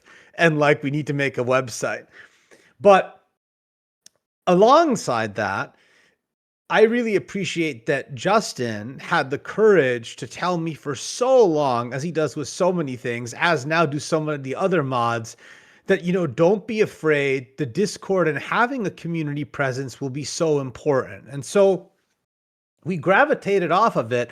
And it is just amazing how many facets the community has. And you know that I talk about it in terms of the website, the Discord, and the stuff that I do on LinkedIn. We also have even the LinkedIn community page. And so it's just like we have so many touch points across so many things. We have coaches here. We have the events now. We have seeing each other, actually physical events where we all see one another. And I could go on and on and on. And so I want to just take a minute, even for all of you and for myself, to take stock of how crazy it is, because this literally started with me just being like, well, what can I do myself to try to help? And so I hope that you all take a lesson away from that you each can do really immense and great things as well. And when I look into the audience, it's so many people in the audience who've done their own things. And I will pick on her because everybody was telling me she was saying sweet things about me. But when I think about Ayla and, now everybody, it's like, oh, who's this Amir guy? Like, Cave Bear Games. Or like, I saw there was another gentleman who he made this amazing workbook when the Epic Games layoff happened. And if you can believe it, you all know this is ridiculous because you know me. But some people told me, Amir, were you like disappointed that those people put those listings with that guy rather than with you? I'm like, are you crazy? Like, it's all about the help. If you're not doing this stuff because it's about the service and the help, like, get out. You know, you're doing it for the wrong reasons, and that's not the reason you do this. My biggest hope is that one day, and I know it seems like a laughable dream on the toughest days for our industry, the type of help and things that any of us do here is completely unnecessary because the treatment of people and workers has become so quality that they don't need this type of support. That will never happen, sadly, but that is how I truly feel about it. And so I appreciate the way everyone has lifted it up with their own projects as well as lifting it up here. I also just want to say that Justin is absolutely right. My other dream was to make it as little about me as possible. Now, I realize that is probably also an impossible dream because I know that somebody has to lead an organization and has to be the face and, you know, will have to go on stage from time to time or give talks. But I really try hard, and I hope the team knows this. I know they know this. I try constantly to give credit to anybody that isn't me. I try to constantly shower credit on our coaches, on my mentors, on the coaches, on the people who do reviews, on the people who turn in job listings. That's why I took my name off the community. That's why increasingly I try to empower people in the community to do things themselves. It's why, like, for the LinkedIn for our community, I've opened it up so other lead mods can post off of that. And so my second dream is really to do that as much as is possible. And everybody in the community has responded so beautifully with doing their part. The other thing that I want to say is, along with all of this responsibility, and I admit at times it gets very, very heavy with everything that I hear from people in the community that is so tough and so sad sometimes. One of the best things that we did this year, and I'll talk about some of the things that we've been doing that I feel really proud of and where we're going and where I hope we can keep going, is going nuts in our chat. And a number of people in the community have been helping tee up. Like Hadi has been doing a great job listing all the nice notes that we get from everybody in the community about great things that have happened to them and all the highlights. You can imagine, alongside all the tough things, the volume, the absolute, like, tear-jerking, like watching, like, terms of endearment volume of notes that I get from people about how all of us together are touching people's lives and helping them. And, you know, look, it's a balancing act when you run a community like this. You know that you have to put the numbers out there because the numbers are the meat and you need to track statistics. And I tell anyone who runs a community, track everything in data. Not because I like data, which I do, but you need to be able to show impact. But I always have said that even though I know I have to do that, the emotional lift matters 1,000 times more than 4,000 or 5,000 or 10,000 job placements, even though that matters. Because if you don't do that, people can't accomplish anything and they go around with broken spirits. So I hope, alongside these 3 points of you appreciating how far this has all come together, how much all of you have been stepping up and doing your share, and I see everything that everybody is doing. And I hope that whenever it is, whether it's 1 thing, 5 things, or 20 things, I hope more than any person physically could, you know that I don't do it for the money and don't do it for the credit. And that even if I show an award or I show an acknowledgement or I go speak somewhere, I am really, in every moment that I am doing that, thinking of all of you and trying to share it with you. And third, that really uplifting nature of the community. So where do we go with all of these things that we've accomplished and everything that's happened? You know, I'll go back to where we started the entire conversation with Justin and Serena. And Serena, boy, let's, like, give it up for Serena and just, you know, how much she's been just crushing it since moment one. But, you know, I start to think about kind of 2 things at the same time. One is trying to really fine-tune and perfect and give a lift to things that are going well but could go even better. And the second is, what stuff can we do that's just greenfield that will blow people's minds? Some of that polishing and lifting you've already seen us doing. You saw that we did a huge revamp of the website, which is very exciting. You've seen in the community how we're doing these weekly chats that many of you responded so positively to, how there's a lot more stuff in general chat to get you going with things like, polls and community engagement. And I'm just picking 2 examples, but there's like 10 projects like that going on right now behind the scenes. So that's one part of it. But the second part, some of which you often don't see until I can unveil it, is trying to step level big projects that just change the dynamic. For example, think of what Audrey and Tim helped me so much with, and the whole community, with what we did with GDC with 575 passes this year. We now have multiple events with an S where we are the #1 pass receiving partner for that games event in the entire world. Think about that. Those are the types of things that I work on and then try to take responsibility and bring back and make people go nuts. I can tell you that a lot of that time has been spent lately going to a lot of big companies that are non-games and literally like telling them, listen, come look at the people in our job listings. I go to schools like, for example, Cornell, and I convince Cornell and some other big schools, and also state schools, and also community schools, and games programs and non-games programs. I have an equal love for all of them, to get us onto their community pages and to make sure more people are aware of what we're doing. And I have another 2 or 3 big surprises in the next 3 or 4 months that I can't tell you about yet, but that are very transformative and that will really, really excite you, I hope. So just please know, and thank you for letting me be a little bit long-winded because I'm just feeling very excited and proud of everybody today. After literally my family and my responsibilities to my day job, I try to give every spare minute outside of those 2 things to thinking about what we can do to contribute, and I will not stop doing that for you. So thank you for pulling up this slide so I can maybe also just give you a little bit of the overview of what we've all accomplished together. So I'm so proud to tell you, we have 600,000 unique monthly users across all community platforms. Now, what does that mean? I want to be very precise about each of these numbers. That is not 600,000 people who've necessarily looked at our resources, but that's the number of people who are like, let's just say, like if you were thinking about LinkedIn, like unique impressions, how many unique people look at your content? Think of that as the unique impressions for people looking at everything we have across the website, our LinkedIn page, LinkedIn, and Discord. Amazing.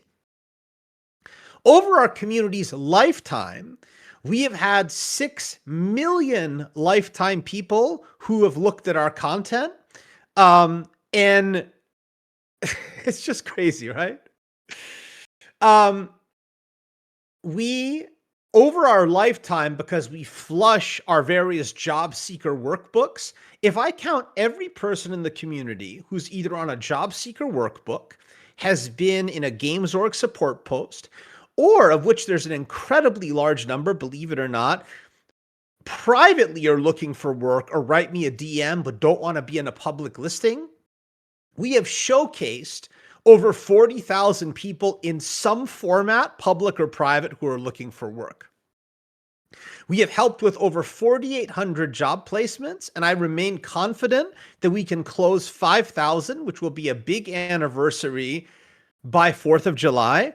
That means, to put it in other words, 10% of the layoffs in the games industry have been voided by our community. And I use a very strict and conservative definition, which is I count every time somebody explicitly tells me that our community was a significant impact in finding a job, and I triangulate this by 2 to 3 times a year, polling people and asking them, what percentage of you would say that ASGC was a significant factor in your job search that at least in part included games? My benchmark when we started, I wanted to have at least one stat that I didn't put on the page to kind of excite you a bit. I thought, well, okay, if 1 in 10 people, forget the job placements, even say that they get anything out of our help, that's a great benchmark, I thought, in 2022. Over 4 in 10 people who responded to our poll said that our community was a significant help to them in their job search, whether they ended up getting a job or not. 4 out of 10 people. Amazing. Our over 2,500 coaches have given over 96,000 advisory chats. You might think this is bonks, but even that I believe is a conservative number. And I do it by spot polling coaches on how many conversations they've had and people who use our services on how many conversations they've had. This comes out to a run rate of less than 1 conversation per month per coach. Amazing. Millions and millions of dollars of free conversations delivered to our members.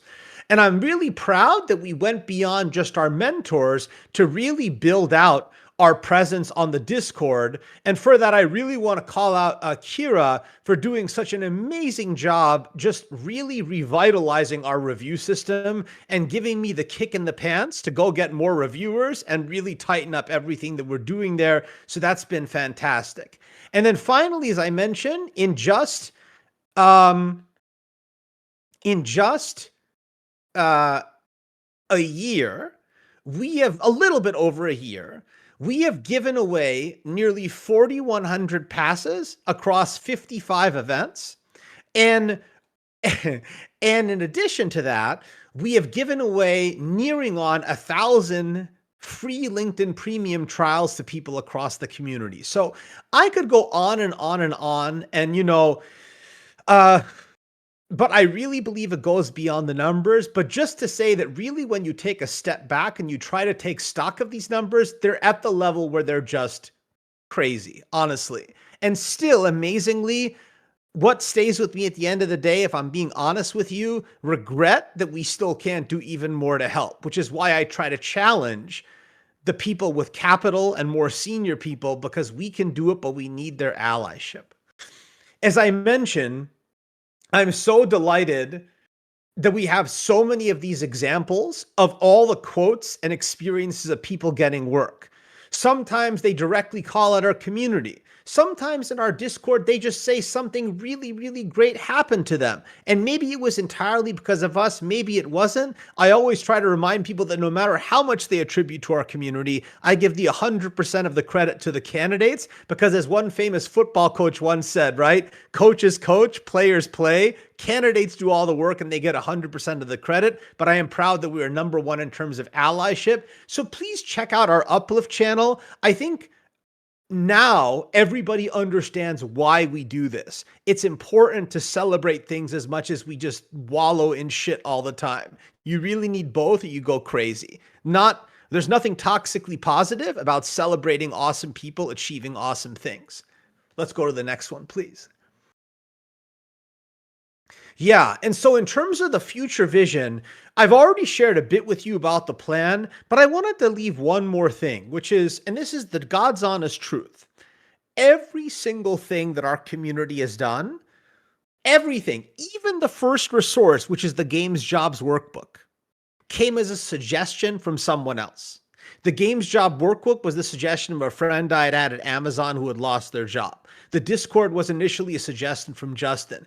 Fixing my garbage art was a suggestion from Desiree. Fixing, every other thing that I could mention and go down the road was a suggestion of someone in the community. So the best thing that you can do to be a help, which I'm glad we get a lot of input like this all the time, is thinking really hard about what things we can do to continue to do more and have more impact. But I always ask people, switch roles with me and put yourself in my shoes.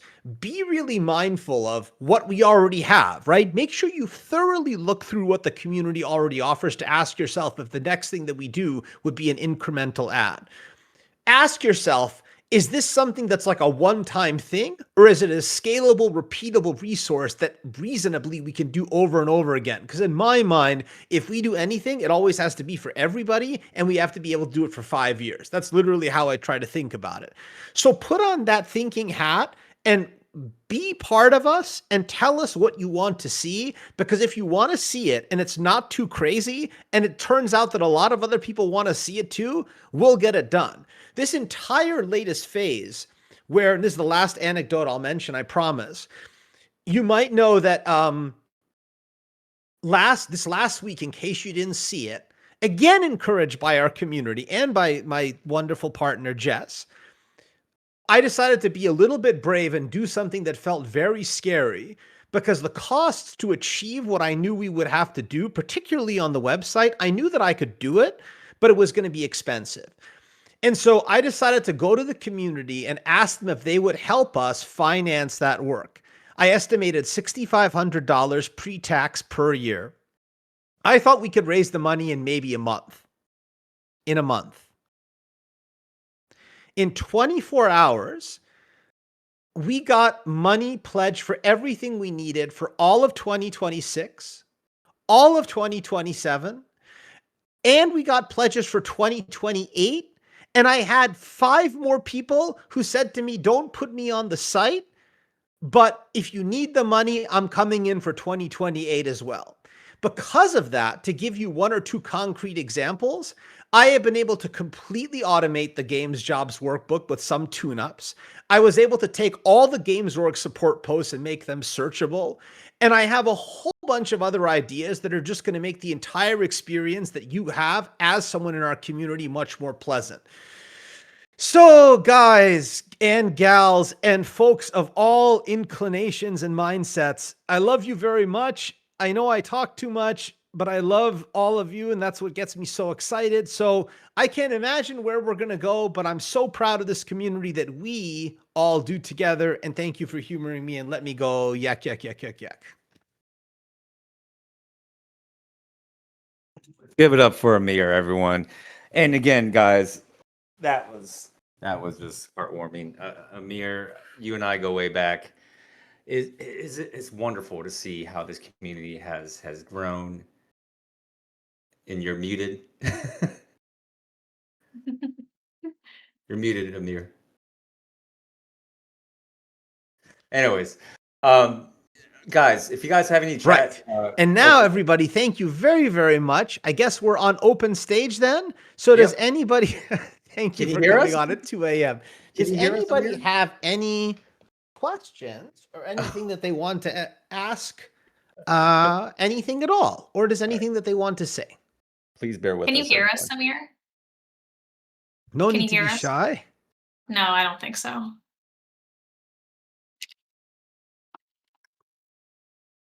I can not hear anybody else. No, can Amir hear No. us? Amir can't hear us, is what we're trying to say. We're going to field some questions. If you have any questions, raise your hand. Amir loves taking questions. That's very tricky. From the audience. Oh, someone asked if you accidentally put on deafen mode. Don't seem to have deafen on. No. All right, I will. Oh, you're muted now. I'm going to mute myself. Sorry if I'm talking over anybody. And if anybody has any questions that they want me to answer, kindly just put it in the chat and I'll respond. I would have liked to put mine in the chat, but since I'm on the stage, when you go to schools and you're approached by people who are super excited about getting into some sort of game programming, game design, whatever game something, what advice do you give them right now?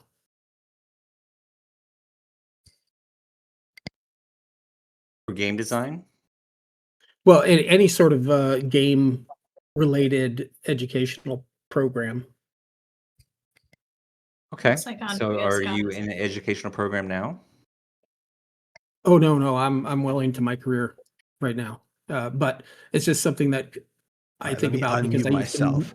When you go to schools and you run into people that are super excited to join, what advice do you give to them? You know, it's a very, very good question. So I always try to be, as all of you know, I try to hit that sweet spot in the middle of being very honest and data-based and never discouraging anyone, because I looked for games work, as many of you now famously know, because I talk about it often because I think it's important. I looked for games work for, 17 years. And the people who really care about me, nobody ever told me to give up or told me I was foolish or didn't know, what I was thinking. And so I tell them you just need to know the odds. I tell them very directly that the odds of getting a job over 12 months in games, like a true studio job for all disciplines, is like 4 to 5%. If you're in a really hard discipline like writing or narrative, it can be even worse than that. Now, that's the really shitty part. The other part of that, though, is those odds are not linear. People who really persist for a long amount of time, and I now have enough data because we've been tracking this stuff for 4 years, people who stick with it for a long time and keep trying have much more than linear odds, but they're really fighting that whole time. And it's not surprising because building up a real network and rapport with other people can take a very, very long time. And so my consistent message that I give is build the broadest base of skills that you can absolutely put together. Your goal is to find any form of occupation that is at minimum tolerable and at best something that you enjoy as much as possible. And then the minute that you have that financial safety net under you, on day 2, switch to continuing to look for games and meeting people and networking people, and never give up, but know those odds and that reality to keep your feet under you until you can find your search. So that's generally the advice that I give to people at schools. And I think most of all, put in your effort to understand all of that information. I can't tell you enough. I was actually just talking about this with a kind of senior leader at one games program. And look, I say this with sympathy because there are a lot of people who are looking at everything and just can't find work full stop because the environment sucks. But there are also a lot of people whom I go to them and I say, listen, you promised me you're not just going to look at the top 50 dream companies, right? And everyone nods their heads and they're like, yes, Amir. And I'm like, you're not going to look at just games roles, right? Yes, Amir. And then I go back and I check in like 4 months later and I'm like, so how's it going? And they're like, can you help me talk to someone at Blizzard and Riot? And I'm like, oh, you promised me. So, I think that I just want to see that people are actually doing that rather than just talking about it. So those are a few ideas.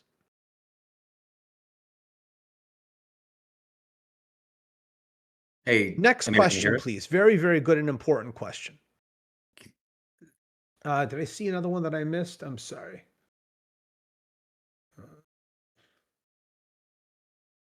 No, not yet.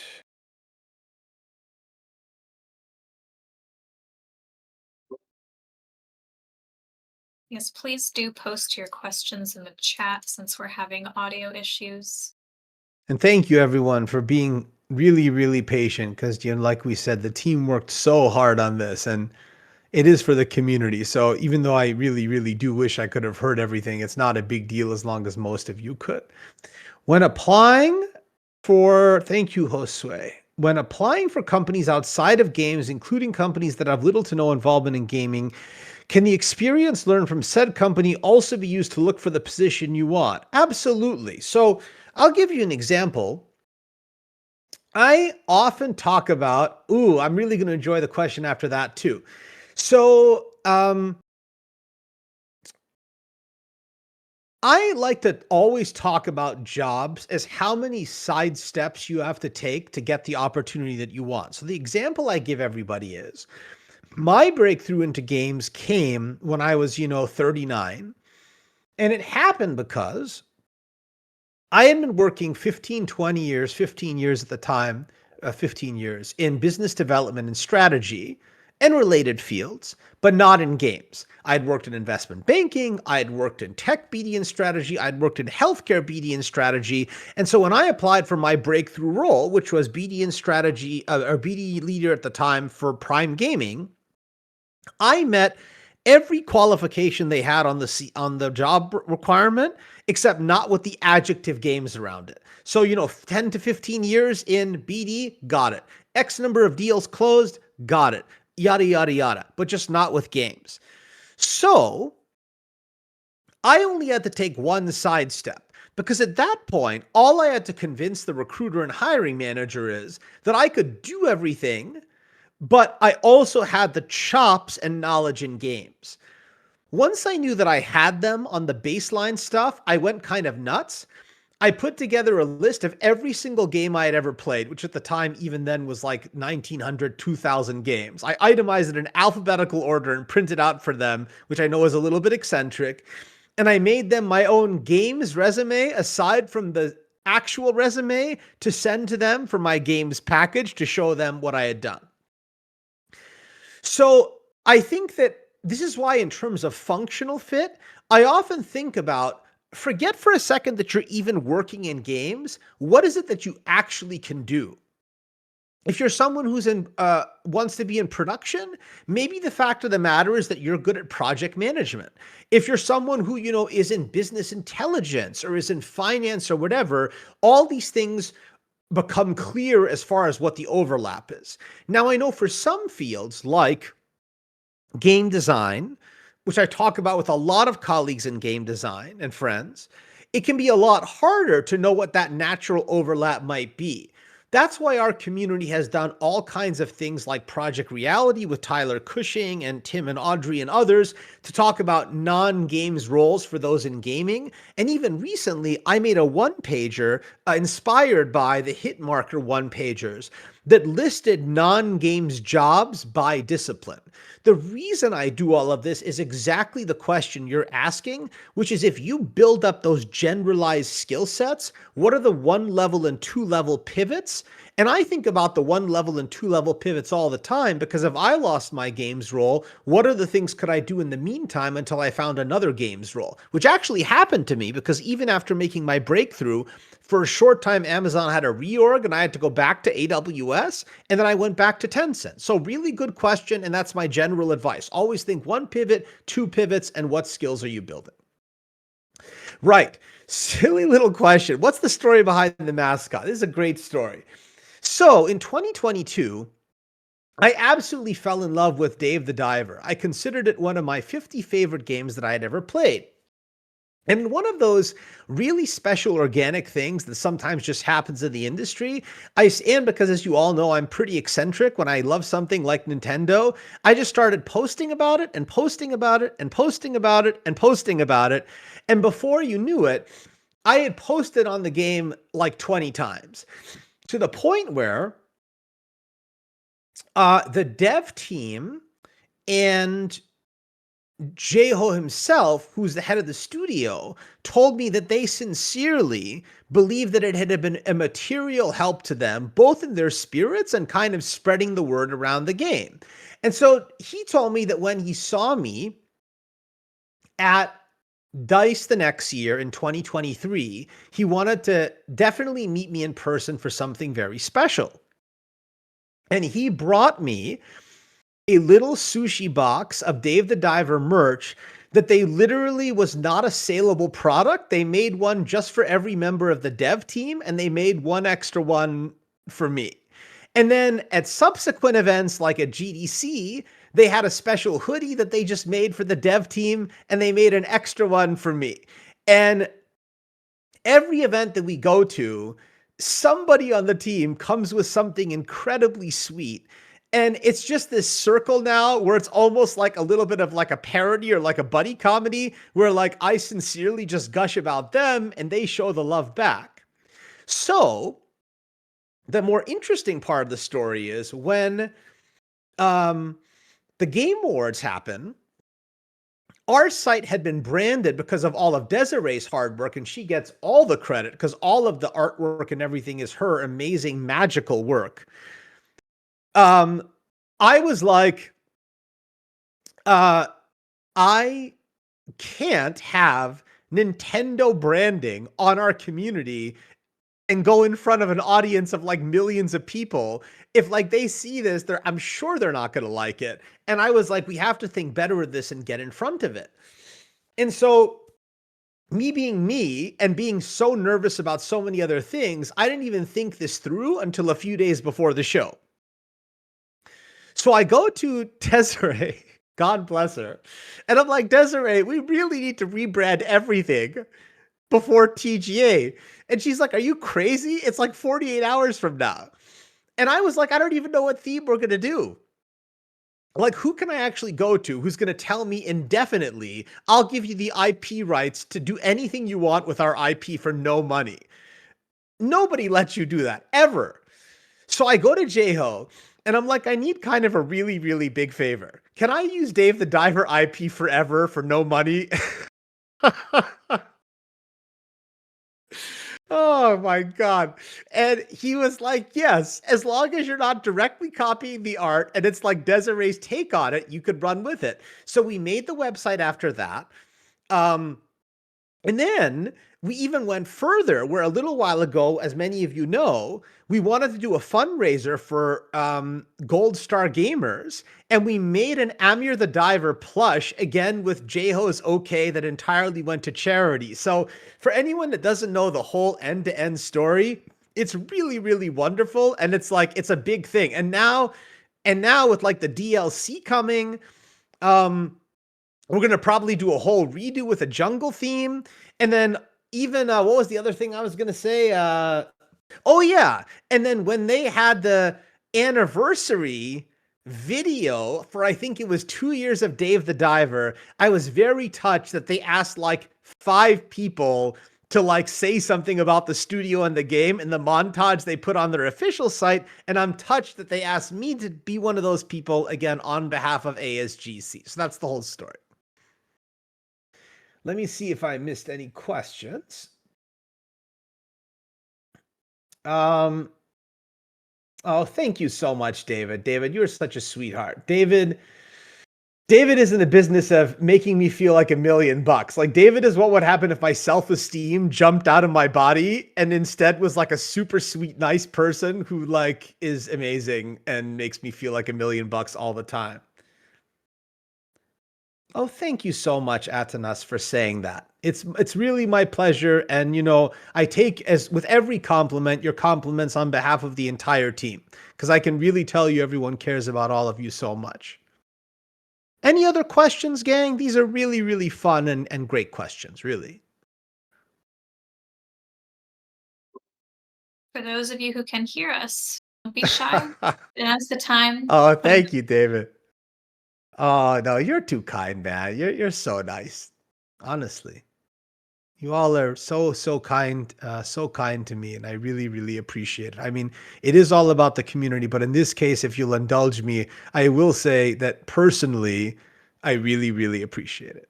I really, really appreciate it, because I'm just saying, like, I consider myself a pretty strong person, but you need a lot of strength and support, I think, to handle all of this stuff. Nick. On pivoting and temp LinkedIn. Yeah, Nick, great question. So, there are so many people who can help you with this, Nick, and I'll give you some suggestions and try my suggestions. And if they don't go exactly the way you want, or you want even more info, you come to me personally and we'll sort it out. So, Nick, we have, gosh, on our site, we have a whole bunch of art portfolio reviewers, but really they're just really super expert art people. So you could, as part of a portfolio discussion, have that discussion with someone, or you could just go to our mentoring, right? You know, we have our 1,700 mentors. Art animation is a huge category. You could ask that. Or you could go to our Discord channel for art and animation, and you could ask the question there. Or if you do all of that and you still are feeling like you want to know more, like I said, let me know. Every once in a while, I don't mind stepping back and shooting a 3, and I can try to like direct connect you with somebody art related who I think would be really, really good for that. But those are some suggestions to get you going. Thank you, Daniel. Thank you so much. Let me see, Madeline. What's my favorite game? My favorite game is The Legend of Zelda Wind Waker HD, specifically HD, which is the improved version after the GameCube version. Legend of Zelda is my favorite game series, with Mario close second and probably Monkey Island a close third. And about the premium, definitely try one of our trials if you never have before. I've told people, I get a lot of questions, a lot of reasonable questions about, you know, is Prime worth it? I mean, I don't really know. encourage people to try it because I think it's good for being able to see who's viewing your profile. I think it's good for being able to send in mails and premium messages to other people. And Nick, I totally get it about the mentoring spreadsheet. This thing we discuss something often as a team, and I actually want to vocalize this for a second because it's one of the most common community questions I get. I often go back, I have vacillated, frankly, for 4 years between how we structure the reach outs for our coaching. The reason we have it kind of open the way we do is we tried much earlier on in the community having like matching systems or stuff like that. And because we do it for free, it ended up just being a disaster. And like, it was just too much work and too much to ask of other people. I recently, if you haven't gone back to coaching in a while, and for everybody here, we went through a massive retooling of it. I think you will really enjoy the new interface if you haven't used it in a while. So go back there. You can see which people are new and which people are in art. I always give people, you know, a little bit of an informal guarantee, which is if you reach out to like 3 or 4 people in the coaching sheet, and then you do it one more time, and you literally don't get one response or quality conversation in 6 or 7 reach outs, you can always reach out to me personally, and I'll make sure that you get someone to respond back. Thanks, Sebastian. Did you see the Mario Galaxy movie? I did. I enjoyed it so much. I was happy that it was a pretty quiet theater. There were like 3 or 4 moments. I'll let you guess which ones. I won't say for spoilers, where I literally screamed out loud because I got so excited. I thought it was really, really great. Matt, what's the best way to reach out to nonprofits and organizations about doing revenue share work to gain more experience? You know, I would just pick a few and ask. I mean, I would certainly start maybe with the games ones that are the easiest ones. I would maybe go, if you go to most nonprofits that I know of and you look up the company pretty well, you go to them with 3 or 4 specific ideas of things that you could do to help them, and maybe even if you apply to the general email on their site and there's no response, I don't think it's at all creepy to like pick a few people on LinkedIn who work at the org and ask them too. I bet you if you pick a few places, you'll probably get some responses there. I actually think it's too bad that more people in our community, especially those who could use like a little bit of money and not necessarily a full-time job before landing back, don't approach more nonprofits about stuff like that. I've actually seen a number of colleagues who have had success there. I actually placed a member of our community actually with a very, very solid gig with a nonprofit organization doing some work not too long ago. So that would be my suggestion. Oh, thank you, Nick, so much. Is there a way to do a search on it for specific mentors? Absolutely. I added search, and if you go in there, it's now off a spreadsheet into a really nice front end where you can directly search for companies, for specialties, and so forth. So definitely take a look. Did I buy the Lucky Charms, Wendy? I did not. I got the Yoshi, though, at the movie theater, which was very, very nice. I quite love that. Yes, no, Cave Bear is wonderful. I mean, look, I've said this to Ayla from day one, and I've said it to everybody about volunteer work, right? They're good models. They're good, better, and best models for that type of work. And like I profiled Condition Zero the other day because they're a really good example of doing volunteer work, but treating people really, really well and really, really well, really decently. So I think all that stuff depends on the details. Yeah, nonprofits do appreciate inquiries.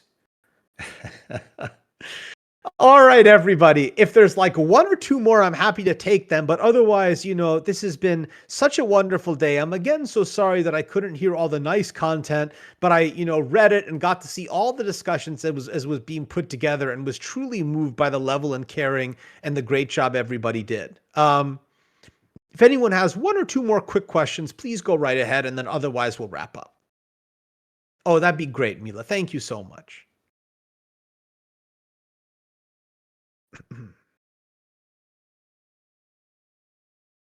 Okay. Well, thank you everybody for those who've stuck out to now. This is so much fun, and we have a good time joking about my aversion and fear of tech, but no. I think this is really, really great. And thank you all again one more time for being so kind to me. And whatever you feel like I give in your direction, you give it 100-fold back to me. So thank you so much. All right. Thank you, Amir. Even though you can't hear me, that's okay. Everyone, thank you all for joining here. Serena. Oh, yes. Big shout out to all our guests. Thank you for reminding me. Oh yeah, Justin speaking. They did a great job. Can you hear me? Go ahead, Serena.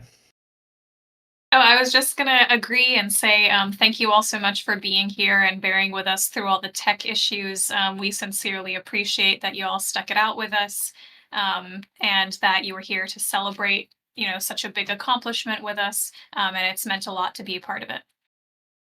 Yes, thank you again. We'll promise we're going to find a different venue for the Discord live stage. It's been failing us, unfortunately, for like the past 10 ones, but we'll make do. But please stick around. If you guys want an open network, it's going to be an open stage. Come to the open network channel.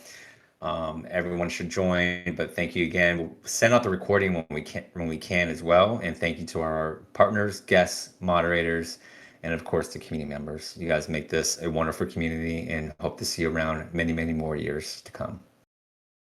Thank you all. Hope you have a great rest of your day, evening, night, whatever time zone you may be in. And we hope that we will see many of you, if not all of you, in the open network chat. Thanks, guys.